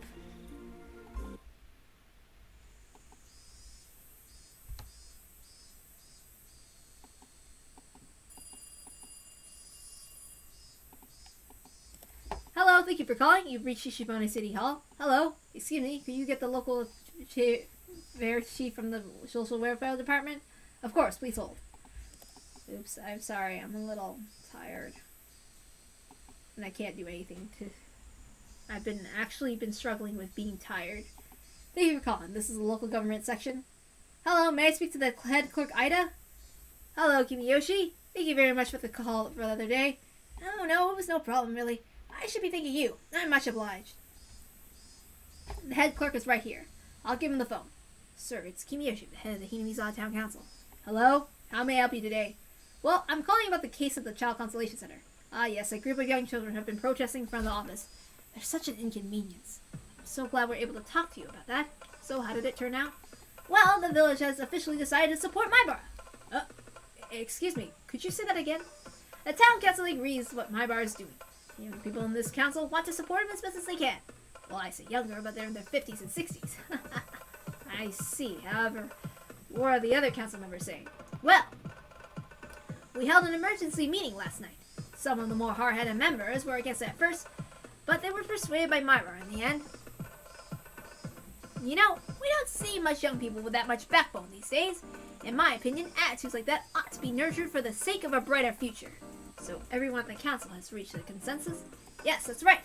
Everyone came to an agreement. Nobody is opposed to supporting him. Kiyoshi, as I explained to you, the people at the Child Constellation Center are doing the best they can. However, they cannot render their final judgment before the investigation period is over. It's a human rights issue. I believe my brother explained to them many times. Satoko's being locked up by a terribly violent man. The emotional scars she's suffering will never heal. She'll forever have a deep wound in her pure and innocent heart. Remember what they were saying in the youth seminar the other day?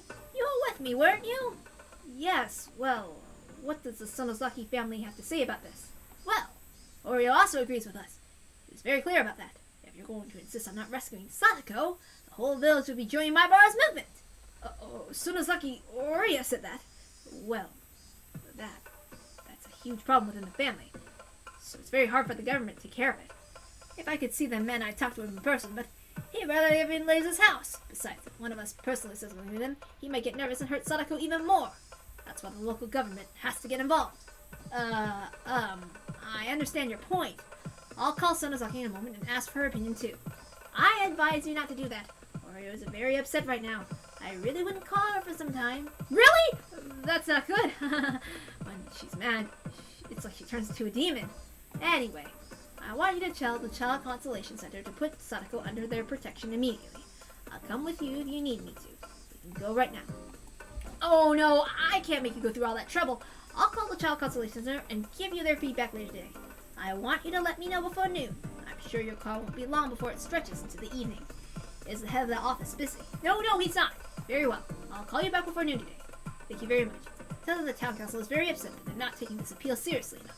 Yes, I will let them know, yes. I'll talk to you again soon. Sir, are you okay? This is bad. Himizawa village is kicking up a storm again. Saito, will you please call Sonozaki and ask her what's going on? I need to call the Child Constellation Center. This might be a resurrection of the dam conflict. Oh, hello? Yes, this is the local government section calling. May I speak to the head of the office? The Himizawa town council is supporting them? I thought you told me they weren't connected to this. I did when I spoke to the mayor the other day. They weren't involved. However, they changed their stance just last night. I understand. However, we're still not going to reverse their decision, even if the whole village really does show up. It wouldn't be right to give her special treatment just because the town council protests. Sir, I believe you're aware of this, but they're the Onigafuchi Guardians. You know about the dam conflict, right? I wasn't living here then, so I don't know much about it. I heard it was some huge government protest or something like that. I'm going to be honest with you. I think you should pay attention to what they're saying. But wait a minute. I heard that the Onigafuchi Guardians disbanded a few years ago. Hadn't you said that a fairly close relationship with the village ever since the conflict ended? Yes, things had worked out smoothly. I wonder what happened to change that overnight. The mayor seemed to be favoring a young man named Maibara. They have the support of Sonozaki, too. It's not a trivial matter. Sonozaki, you mean the ruler of the underside of Hinamizawa. I never actually met her. At any rate, you need to be very careful. If it's at all possible, I think you should try to protect Hojo immediately. I'm not familiar with this mayor, so I don't know what kind of person he is. Our job needs to be done carefully, no matter what the job is. It's not right to do things in a disorderly fashion. Our people are doing the best they can. They have piles of other cases to work on. Every single case is very important. We can't just prioritize her case for no reason. I see. I understand. I'll call Kimiyoshi back and let him know your opinion. You need to call him back. Look, the municipal government doesn't exist for the town council's amusement. Why are you bending over backwards just to look over the needs of just one village? I understand. Thank you for your time. I'm sorry for the inconvenience. This is really bad. That guy isn't even from around here. He has no idea how scary that town council can be. That's a transfer from the prefectural office for you. He's fighting against Hinamizawa. I refuse to be responsible for this one. How'd you do? Did you get to talk to Sonozaki? Yes. She has the same opinion as Kimiyoshi. She also wants a call from you regarding the Child Constellation Center. No! This is really bad! I thought this was going to be a happy Saturday! The head of the Constellation Center has no idea what he's up against! There's going to be a huge crowd swarming this area by the beginning of the week! We have to call Kimiyoshi and Sonozaki right away, huh? Should I help with that too? Before anything else, we should be calling the mayor Shishibone. Oh, crap. Yes! Oh, this makes me so happy. Oh, I can't wait. I can't wait. Oh, I'm so excited. It's stirring.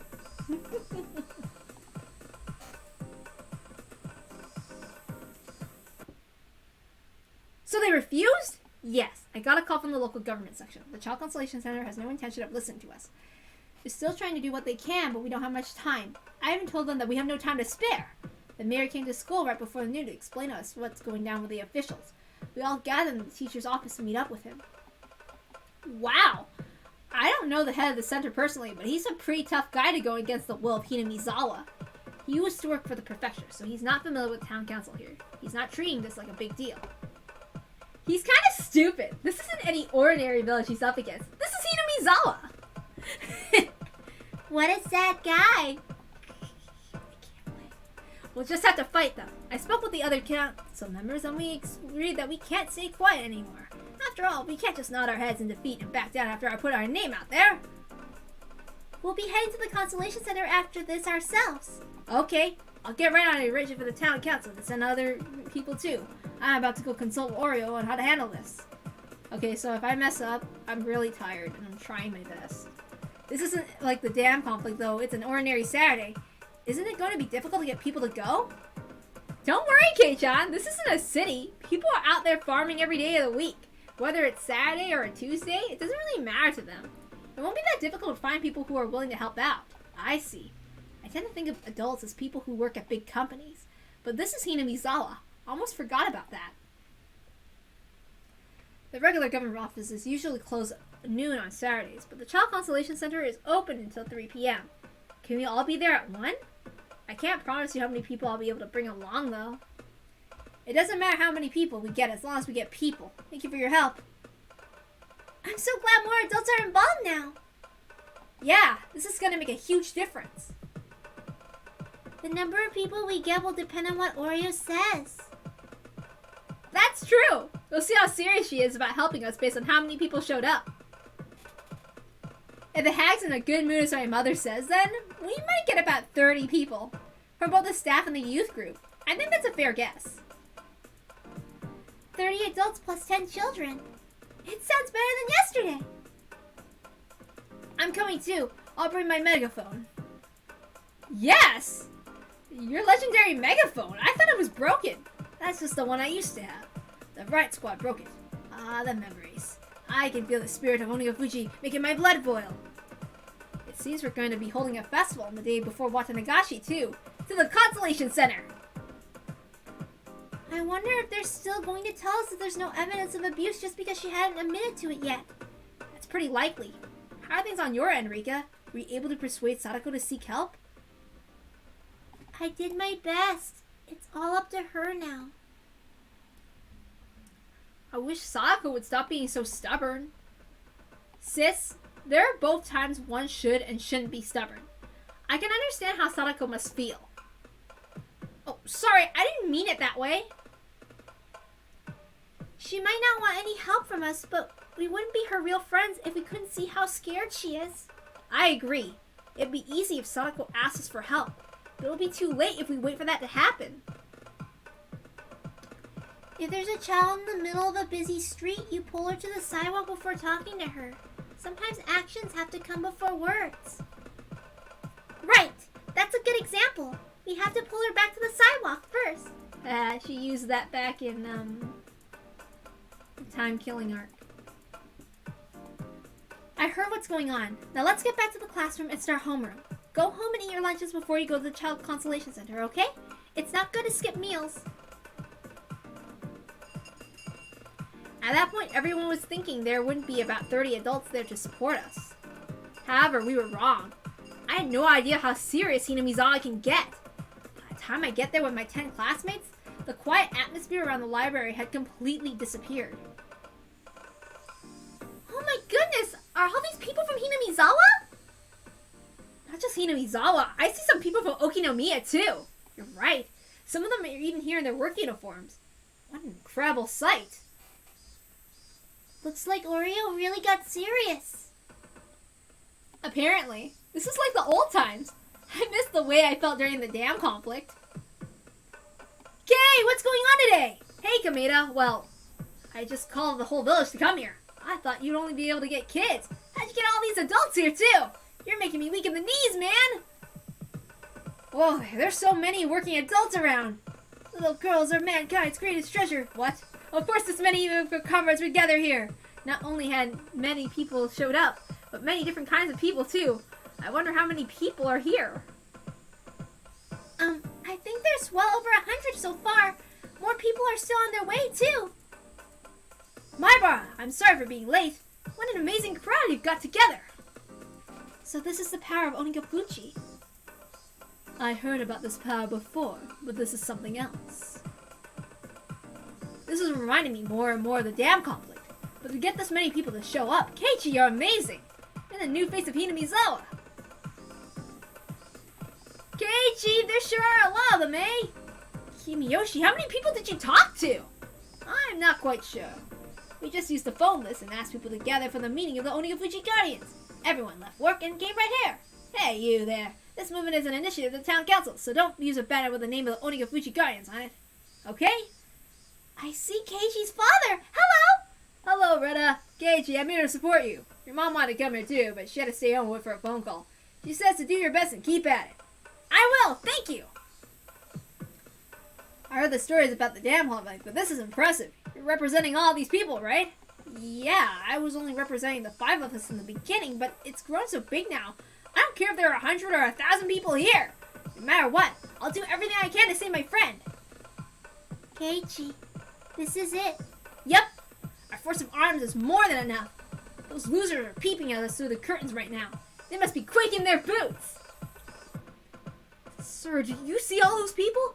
What should we do? There's nothing to do, other than our jobs, of course. If they want to protest, let them. I need to leave for a business trip now. Can you handle them? But there's a banner that says we want to talk with the head of the office, see? Ugh. That banner was the same one the Onigafuchi Guardians had used in the past. They brought as many banners as they could reuse.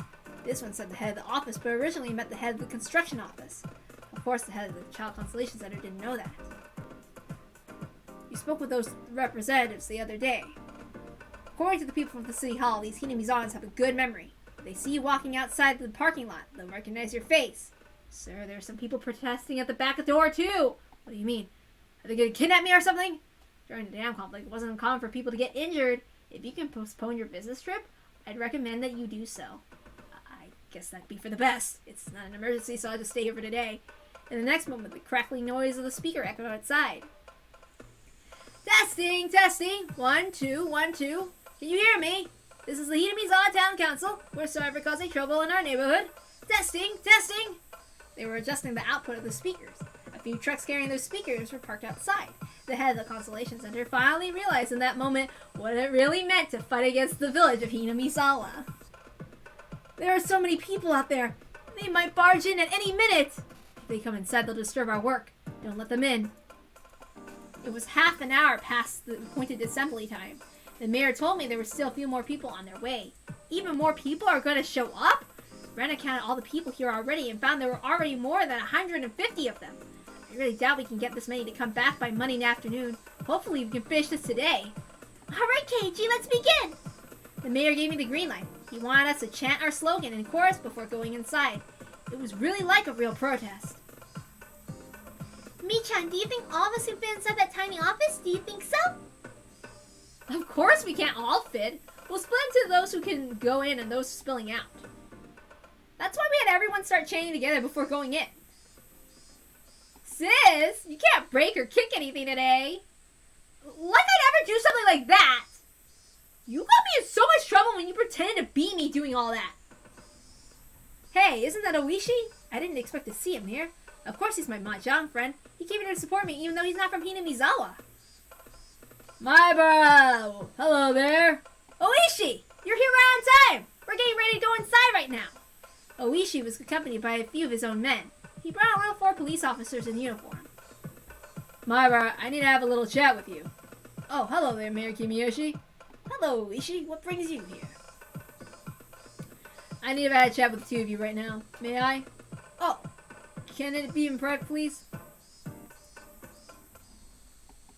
What do you need from us? Well, you're on government property here. Obstructing it for any given reasons is prohibited. Listen, I was really taken aback. I thought we were getting started, but Oishi, and by that I mean the police, are telling me to break up the crowd. What do you mean? The government isn't going to listen to the voice of its citizens? Look, we're not doing anything wrong. We're here to ask them to help Sadako. Why is that such a bad thing? You're protesting here without permission, for one. Also, there's a policy of the Child Consolation Center which allows the caretaker of the building to dismiss any client when he feels that they're disrupting their service. The caretaker of the building? Who's that? Well, that would be the head of the office here. What a cheap trick! He won't even let us speak our minds? Where are we supposed to protest then?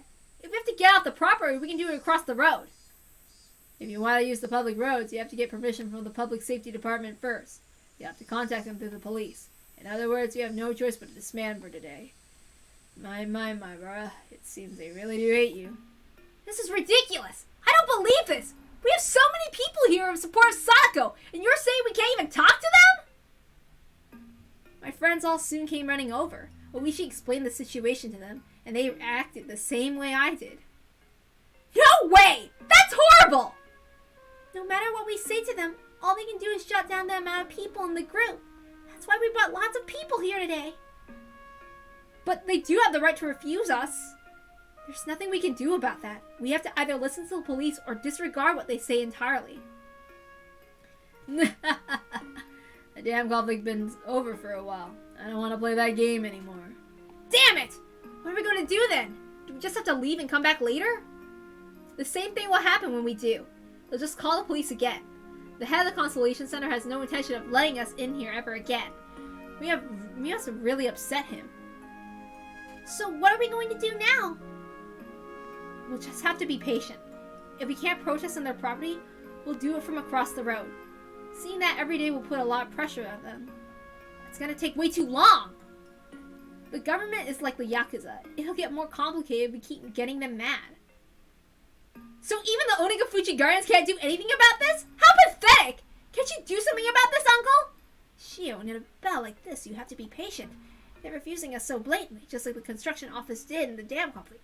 So we'll have to surround them and dig in for a prolonged fight. But that's not going to work. There's so many people here. I was supposed to end this today. Sadako didn't come to school again today.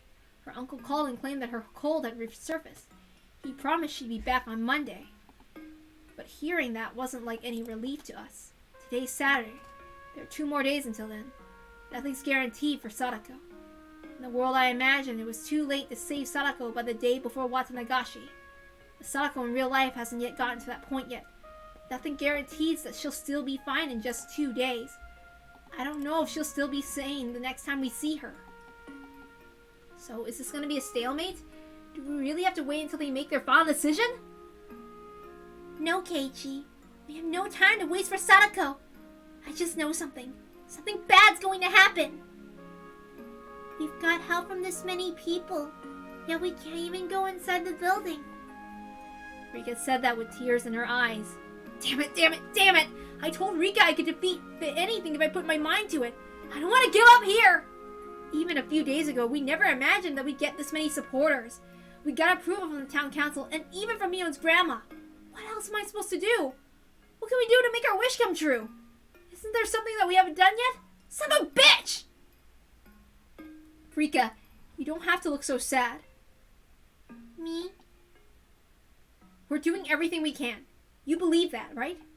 Yeah, I believe we did everything we can do. Then we just have to wait for the wind to come. We just have to wait. I'm sure a strong wind is on its way. When is that? Oh shit. Oops. That was supposed to be Keiichi. I'm really tired, as you can see. I'm trying my best. I didn't think. Sadako was sleeping like the dead. If he didn't send her to school, that annoying teacher might come to harass him again. He really wanted her to go to school today. However, no matter how much he forced her to wake up, she collapsed and went back to sleep. He touched her forehead and realized that she had a high fever. If he had sent her to school to that, they might say something about it. He had no choice but to call the school and tell them that she's sick again. She asked him many questions, but Teppei told her that she was really sick this time. 1 hour later, he realized he'd said something that he shouldn't have to the teacher. Ever since he took Sadako in, there had been nothing but trouble. The teacher came to visit him the day after he took her. He received calls every so often, too. They were all from the Child Consolation Center. Every single one of them told him to put Sadako on the phone. Teppei was still certain that Sadako wouldn't give give him up because of her fear that he'd destroy Satoshi's room if he did. However, he wasn't sure how long she'd keep her silence. In short, Teppei had no idea whether or not Sadako would continue to do as she was told.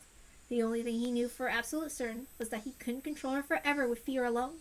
He could frighten her with just a look, but that fear wouldn't last for a very long time. He wanted to leave the house before Sadako got into any trouble, but in order to do that, he needed to find the bank book as soon as possible. Sadako was sleeping like an abandoned kitten inside of a wrinkled blanket. She was sweating heavily and breathing deeply. Both her signs were very high fever. Teppei wasn't concerned in the least, of course. Instead, he felt this was his chance. In that state, she would notice if he went into Satoshi's room. He promised her that he wouldn't mess around in there as long as she stayed obedient to him. In reality, he went inside Satoshi's room while Sadako was still in school, but he was very careful about putting everything back into place. However, by this point he had enough. He was anxious to leave as soon as he could. Even Teppei could tell that Sadako's fever wasn't from a cold but from emotional distress. If she got even sicker, it would cause even more trouble for him. He slowly creeped up the stairs, heading for Satoshi's room. He tried to open the door slowly, but it was stuck on something. He assumed he hit furniture with the door, but the next moment he heard a loud noise of falling metal. Something had been stuck inside the door. It had knocked something on the bookshelf. Teppei clicked his tongue. He had been planning to sneak into Satoshi's room while Sadako was asleep. And shortly after that, he heard Sadako running up the stairs. She wasn't running just because she heard a noise. She was running because she heard a noise from Satoshi's room, and that meant Teppei was trying to get inside of it. Stop! Stop! Don't go inside Nini's room! I'm not reading Teppei's thing. I don't know anything about a bank book. It's not inside Nini's room. Don't mess around in there. Leave it alone until he comes home. Nini! Nini! I'm not reading that part. Sadako let out a dull cry as she went rolling across the floor. Sadako's screams echoed around the room. Hitting her would leave a mark, and then the Child Consolation Center would harass him, and maybe more than that. As a man of violence, it was already stressful enough to be warned not to hit her. But once he hit her on impulse like he just did, his restraint was just gone. Sadako was crying and holding her left cheek. She might have suffered a cut in the inside when he punched her. She had bloody drool trickling out of the corner of her mouth. Uh-oh. I'm not reading that. I can't. Teppei kicked her and she curled up on the floor. Ever since Rina had abandoned him, nothing good had happened at all. All he got was a whiny little girl. All she can do is cook and clean. Other than that, she just acts scared all the time. So once Sadako started crying like an infant, Teppei also lost his mind.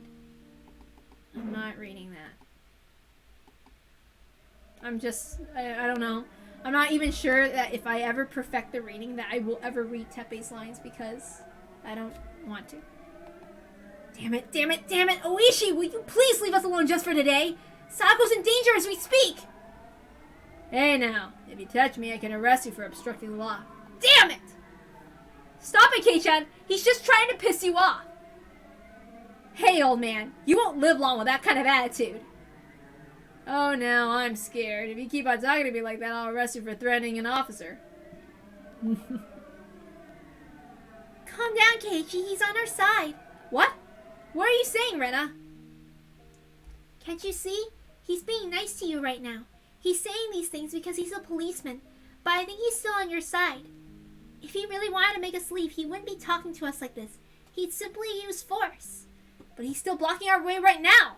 How can he still be on our side? Oishi, you got a call from the cruiser and the chief. Oh, thanks. I gotta go for now.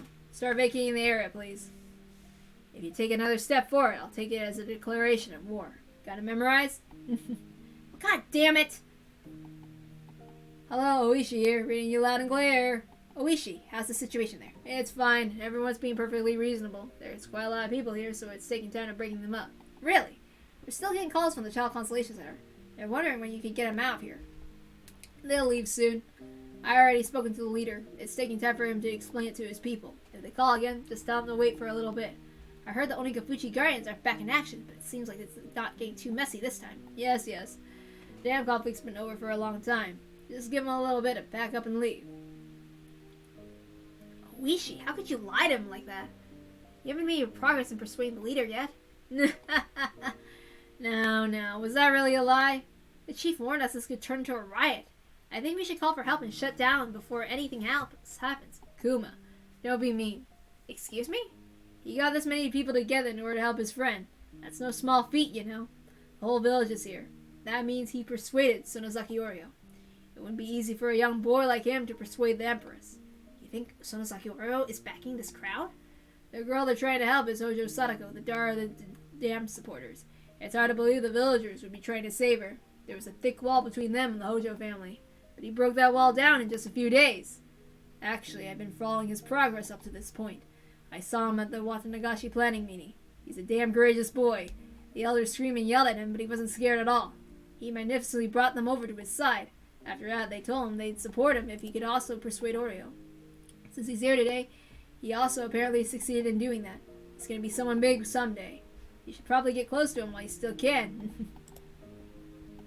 I knew it. You were taking it easy today. You're normally very direct, so I was surprised when you started negotiating with him. I want to see Maibar earn a little credit today. Oishi said something that he shouldn't say as a policeman. Kumagai had to struggle to understand what he meant. Giving Oishi a thin smile, he asked him a question. Do you want to leave without disbanding them? Nah, we don't need to treat them special. You don't know anything about the Onigafushi Gardens. You and Maibar are both. They're not as weak as you think, you'll see.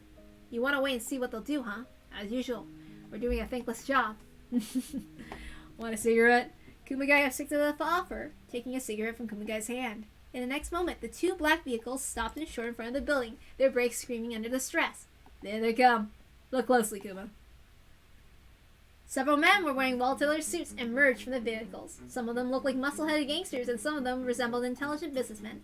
There was clearly an overbearing old man in a hakama with a crest, and what looked like a whole circle of Yakuza leaders arrived after him. Is Maibar Keiji present? Where is he?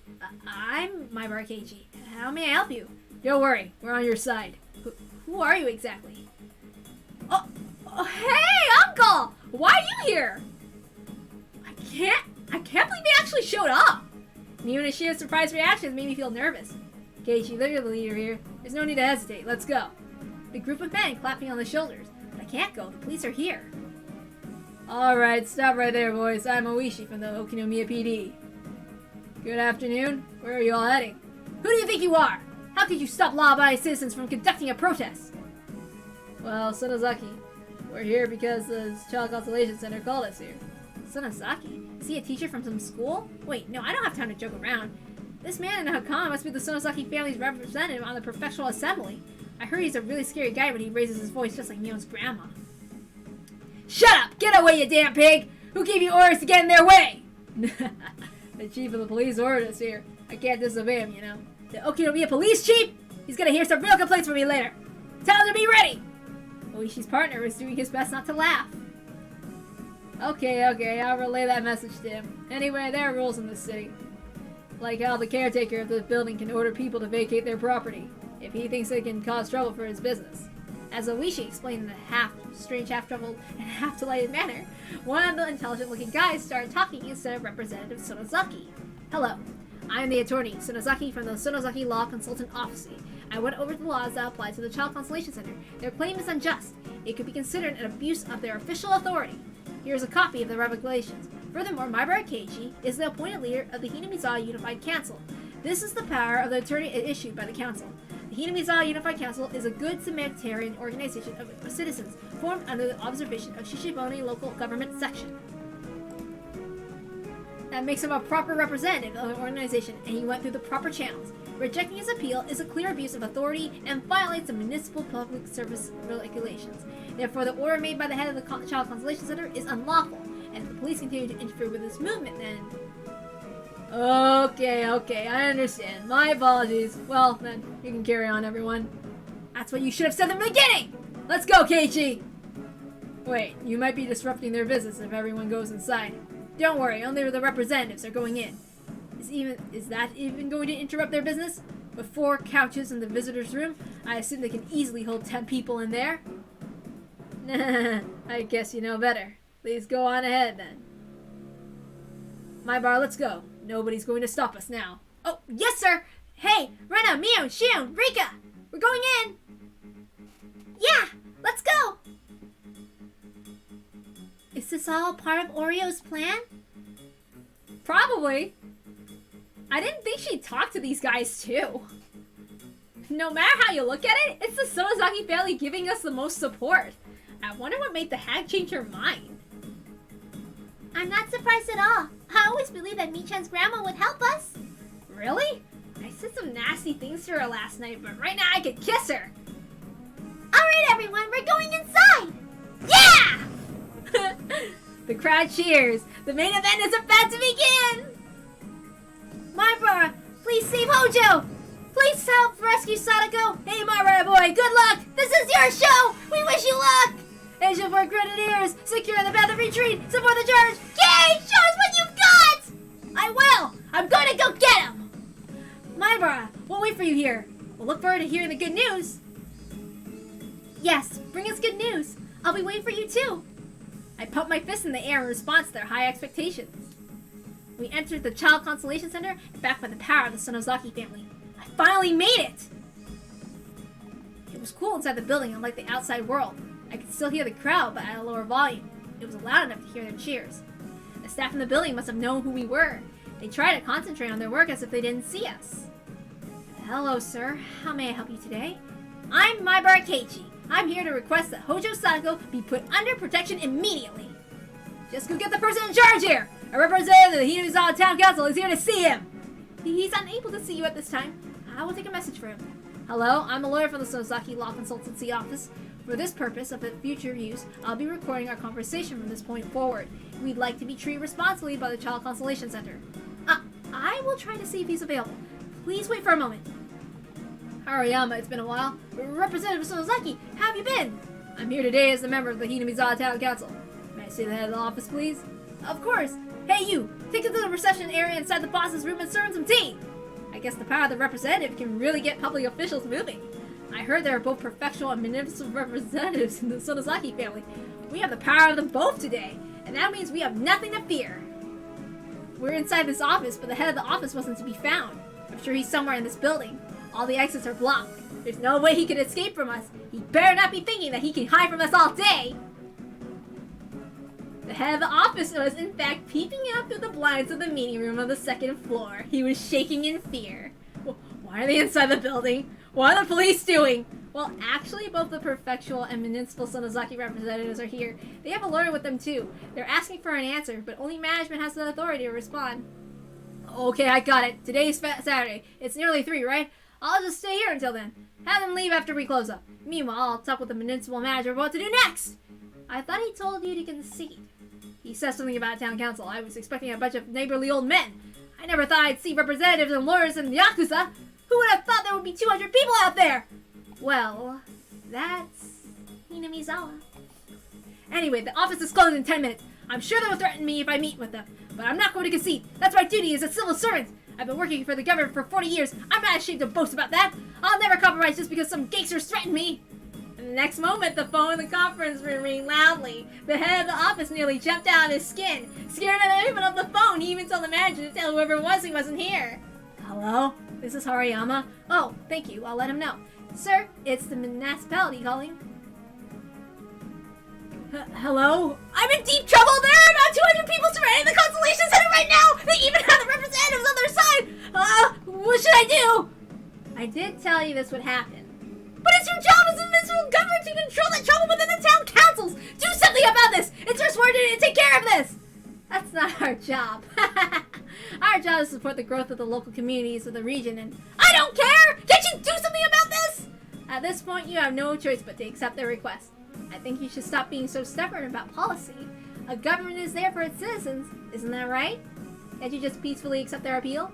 You're an official too, aren't you? How dare you take the side of the town council? I'm not going to concede. I'm going to follow the regulations. A civil servant's duty is to conduct business impartially. I've never broken that rule in my entire career. I passed the administrator's exam because I always follow the rules. Well, it's your decision. We'll do our best to help. But I told you, didn't I? I know I did. I know I told you not to get them upset. Fine, then I won't ask for your help anymore. I'm hanging up the phone. Sir, even if you manage to get away from them today, they'll come back on Monday. What are you gonna do then? I'm sure the mayor knows about this by now. This will definitely come up at a weekly meeting.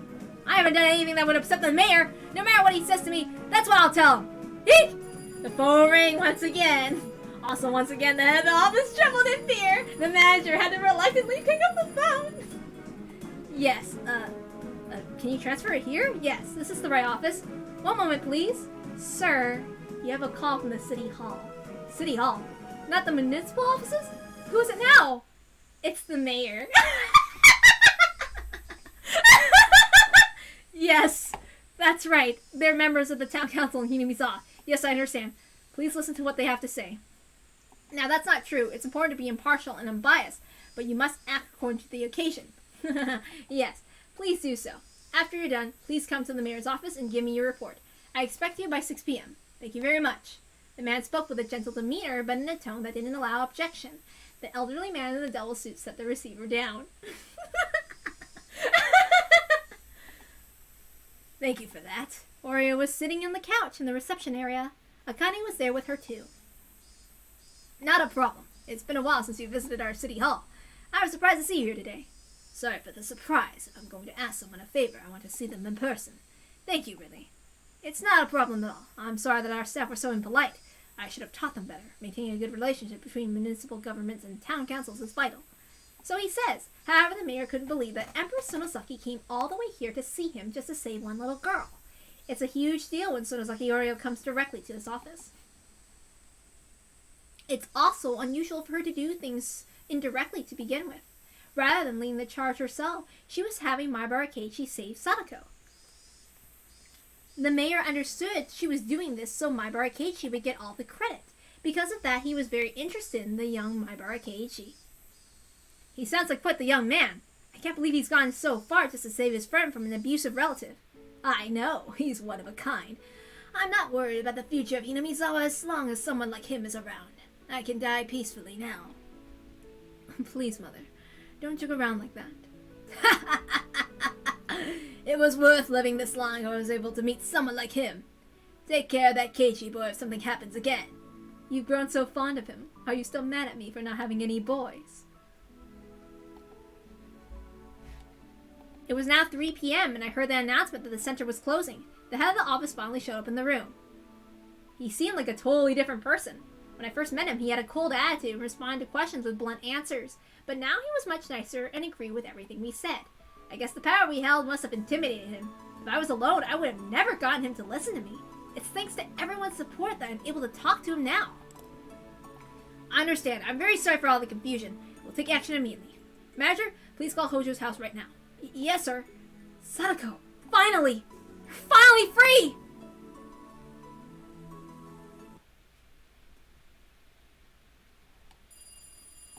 Teppei stopped kicking her as he heard the phone ring. He could ignore the call, but it was someone from the Child Consolation Center. They might become suspicious of him. He'd hurt Sadako enough to leave bruises. He couldn't let them visit, so he had no choice but to deal with them over the phone. I'm not reading that. All Sadako could do was curl up and cry. Hello, who is it? Good afternoon. This is the Shishibone Child Consolation Center. Again? You guys have nothing better to do? Why don't you stop calling me and work on your other cases? You're getting paid with the taxes I pay, you know? We're very sorry to interrupt you. One of our social workers will be visiting your home shortly. May I get permission for them to enter the premises, please? No way! We're cleaning the whole house right now. We can't have any visitors today.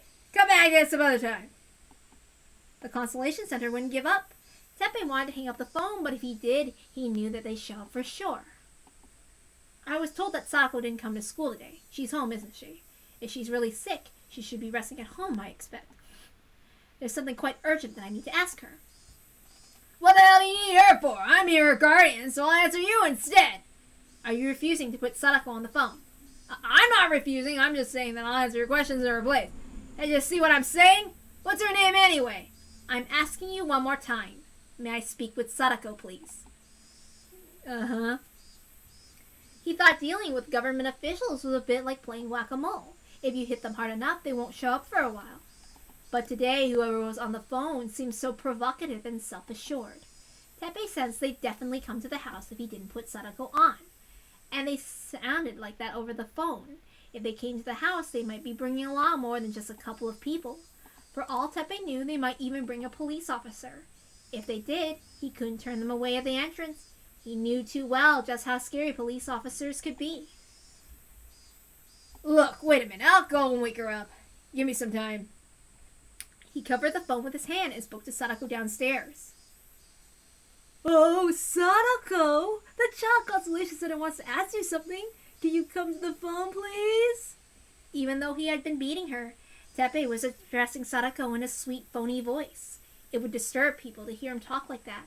Sadako knew his sweet voice was the scariest tone of voice he had. She couldn't refuse after hearing him talk like that. She obeyed him and went upstairs. Teppei grabbed Sadako's shoulders with all his might and whispered in her ear, No matter what happens, we're a happy family, right? Don't you dare forget that, alright? Yes. Remember, if you accept me, I'll destroy Satoshi's room. If you behave, I promise I'll never enter his room again. Is that a deal? Huh?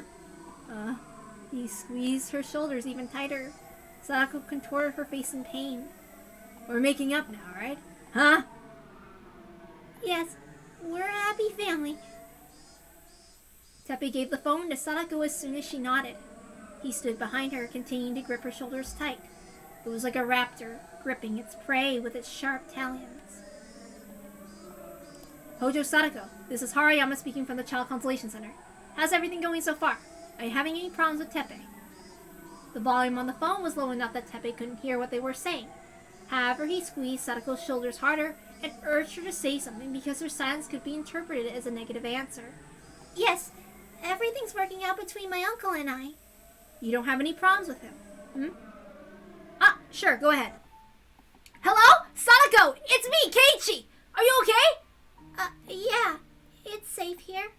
Sadako, we're about to come save you. If you admit that you need help, the Child Consolation Center will put you under their protection immediately. It's not just the center either. The mayor of Shishibone City is supporting us too. Crazy, isn't it? It's all thanks to the Sonozaki family. Mion's grandma's doing all this for you.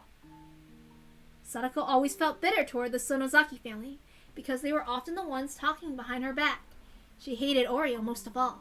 It didn't make sense to her that Oreo would do anything to help her. I know you went through a lot of hard times after the dam conflict. I didn't notice it, but you were being treated coldly for a long time. I took care of those people for you. No one will ever treat you badly in Hinamizawa again. I wish I could show you all the people that gather around the Child Consolation Center right now. Everyone from Hinamizawa is here to save you. They're even skipping the preparation for tomorrow's festival. Huh? Oh, sure. I have a message from the Sonozaki family. Mion's grandma said to say hello to you. She's sorry about how she treated you. She wants you to come visit her house sometime. You hear that? She's on your side now. She went to see the mayor in person just for you. But you know, the same goes for us too. We've been coming to the Child Consolation Center here every day since you were taken away. Everyone's been supporting us, and all for your sake. We now have the whole village of Hinamizawa on our side. Hang on. Rika wants to talk to you. Sadako, it's Rika. Rika. Keiichi brought it all to an end for you. The people of Hinamizawa aren't going to be mean to you anymore. So no one will ignore you when we go shopping together.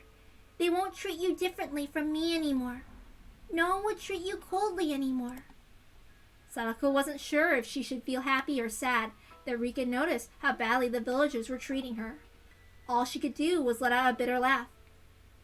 I can't believe that. Indeed. I can't believe it either. Rika? Sadako was surprised. She was surprised to hear Rika's voice sound so mature over the phone. She almost sounded like a different person. When you were taken away by your uncle, I thought it was an unchangeable fate. I gave up thinking that there was nothing but a dead end ahead of us. I'm sure you felt that way too. But I found out there's no such thing as fate. There's no dead end ahead of us. Keiichi broke that wall and smashed it into a million pieces. Sadako, don't give in to misfortune anymore. We're almost there. All you need to do is nod your head. But I have to get stronger. That's because of how much you suffered. You're trying to overcome that. You felt guilty towards Satoshi because you hid behind his back when you were abused by your aunt. I know you're trying to take Teppei's abuse as a form of self-punishment. I understand you're trying to get stronger as an apology toward your brother. I can respect that courage, and it shows how much you've grown up. Satoshi would be proud of you if he was here right now. He would pat your head. He would pat it so gently. Nini. Did you really believe what I just said? That's not good, Sadako. You're nowhere near as strong as Satoshi. Not at all. Rika's words were suddenly toned with malice, penetrating Sadako's heart the moment she thought she was saved. You think that taking this abyss will make you stronger, but this is really different from last year. You're just waiting here for Satoshi to come home. You're just waiting for him to come back and save you again. You don't even know what kind of strength Satoshi held within him. Satoshi didn't just cry and quake in fear like you're doing.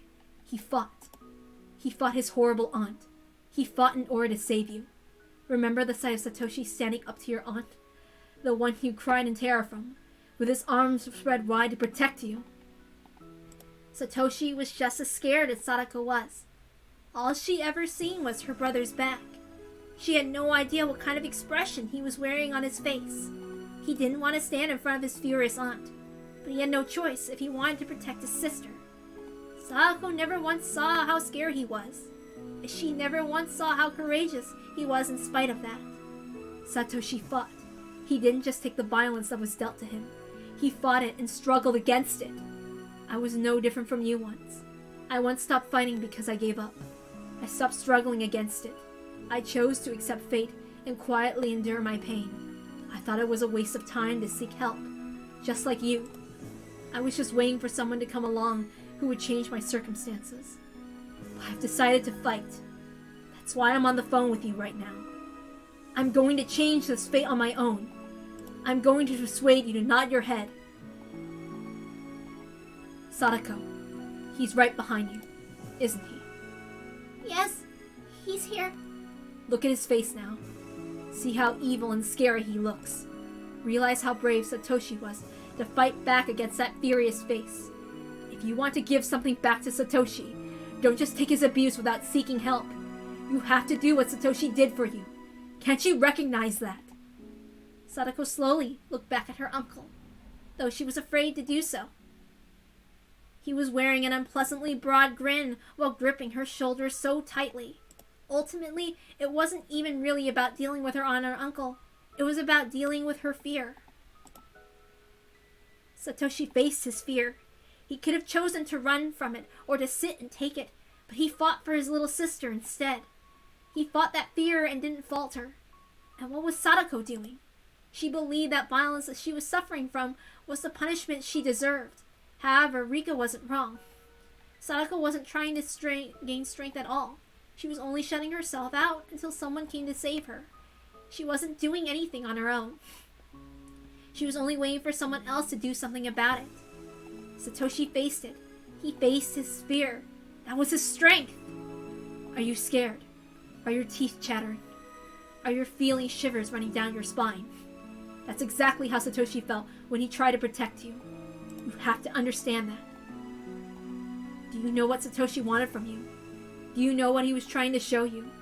If you don't know, Satoshi will never come back to you. What's the deal? What's taking so long? Sadako was consumed by fear. Her teeth were chattering. She felt shivers running down her spine. And that was what Satoshi felt every time she cried. Show us your strength, Sadako. Show Satoshi how much you've grown up over the past year. Show Satoshi you're grown as brave as he is. Rika, but Even if she asked for help that very minute, Teppei wasn't just going to disappear. Once she asked for help, she needed to survive until someone physically came to her house to rescue her. Sadako ached all over her body. Her wounds were pushing alongside her heartbeat. She could taste the blood in her mouth. It wasn't as easy as Rika made it sound. One nod wasn't just going to solve everything at once. They had no idea how hard it was for her to nod. What did her Nini look like when he protected her? She couldn't remember his face, but she remembered the strength in his words. And she may have even heard a little bit of fear in his voice. But even so, he still fought. He faced his fears and fought for her sake. Sadako was scared, just like Rika said. Her teeth were chattering, and she felt shivers running down her spine. But she had to face him. She had to challenge him, to fight him, and to break the cycle. Sadako, I'm going to give the phone to an employee of the Constellation Center. Tell them with your own words. Yes. Show me that courage. Hello again, it's Hariyama from the Child Constellation Center. Please allow me to ask you one more time. Are there any problems between you and your uncle? Sadako looked at Teppei again as she listened to the question. Looked straight into the face of terror. All she ever did was hide behind Satoshi's back. Show me that courage. It wasn't only Rika. Her Nini was also watching her too. Me. Excuse me? Could you please repeat that? Help me! The moment the words left her mouth, Teppei choked his niece upside the head with every bit of strength he had in him. Sadako rolled down the hallway, still clutching the telephone receiver.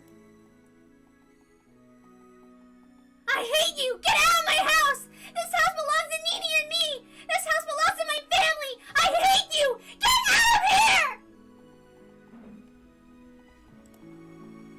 Sadako wasn't going to take just any beating any longer.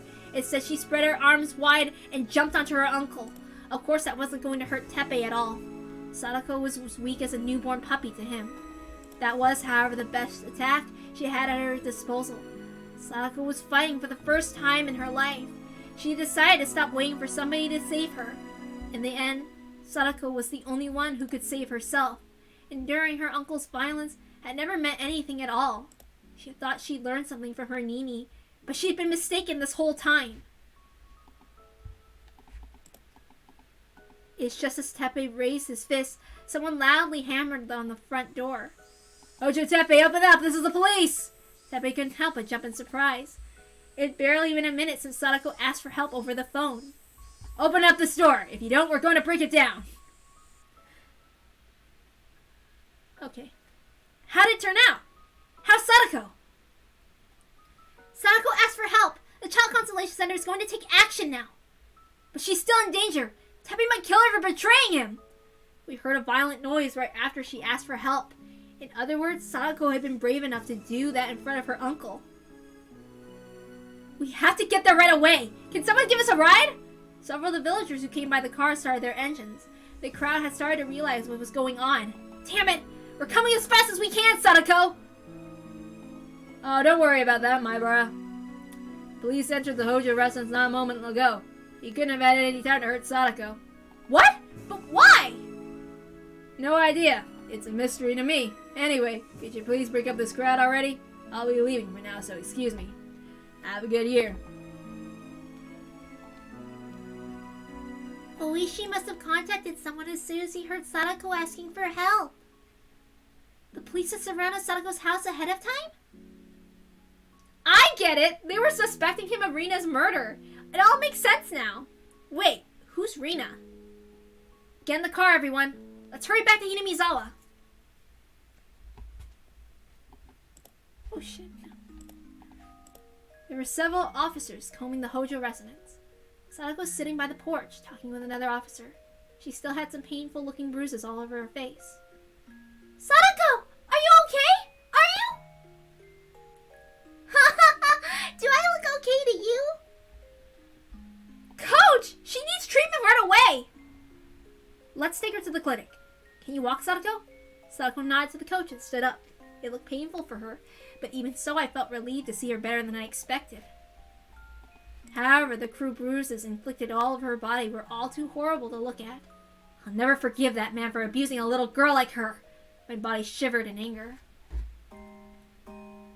Sadako. Did you see what I did, Rika? I connect when it counts. Yes, I saw your courage. You won. You broke the bonds of fate. Both Rika and Sadako cried and hugged each other. I soon heard another car coming. I immediately knew who it had to be. It was Oishi's police cruiser. We should have acted more quickly. I'm sorry we weren't more help. No, don't be sorry. If not for you, Oishi, he would have done more horrible things to her. Thank you so very much. I guess you can be a nice person sometimes. So how's she doing? The coach is looking after her.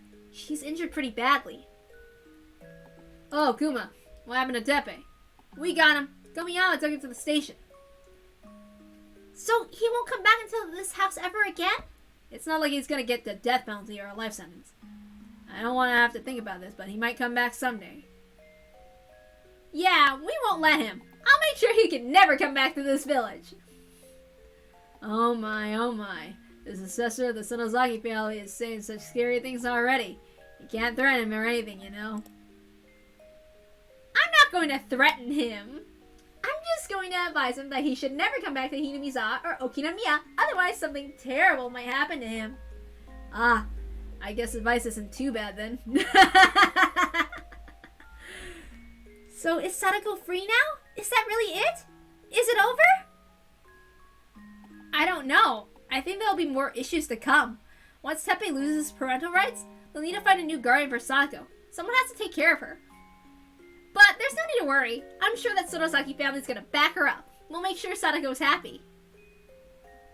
Irie took Sadako to the clinic. He says her injuries aren't as bad as they look, though. Really? That's good to hear. I wonder if she can leave the clinic by tomorrow. I wonder. I'm sure those injuries will take more than a day to heal. That's not what she's talking about, me. Tomorrow is the Watanagashi festival. It's been a really hectic week, but if we can all go to the festival together, I think that'll be our happy ending. Right! It'll serve as proof that we got our happy world back with our own hands. I agree. I'm sure Sadako wants to see Keisha's auction in action. Ah! I almost forgot about that! Sadako will be coming for sure. Before I knew it, lots of people from the village had joined us. They were the same people who came to the Child Constellation Centers to support us. They wanted to know if Sadako was safe. Considering her injuries, safe might not be the right word. However, she's free from the curse of her uncle now. Her emotional scars will slowly heal.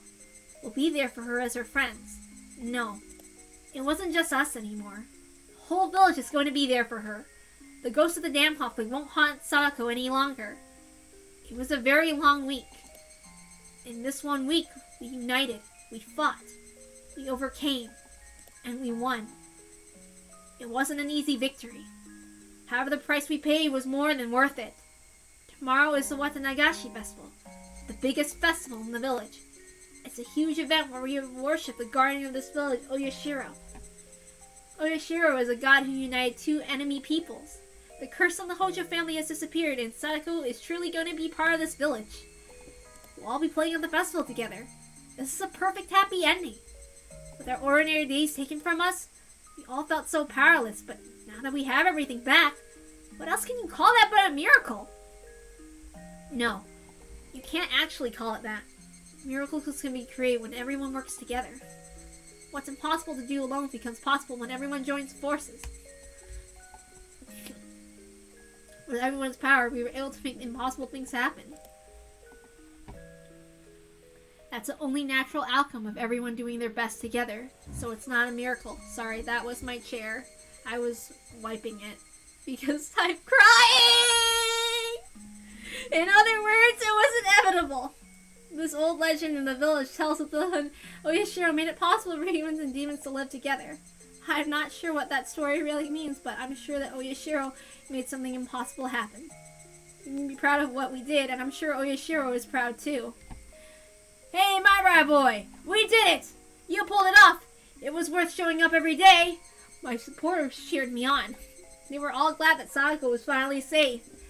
The sense of accomplishment at saving Sadako finally hit us, and we hugged each other, sharing praises for our struggle.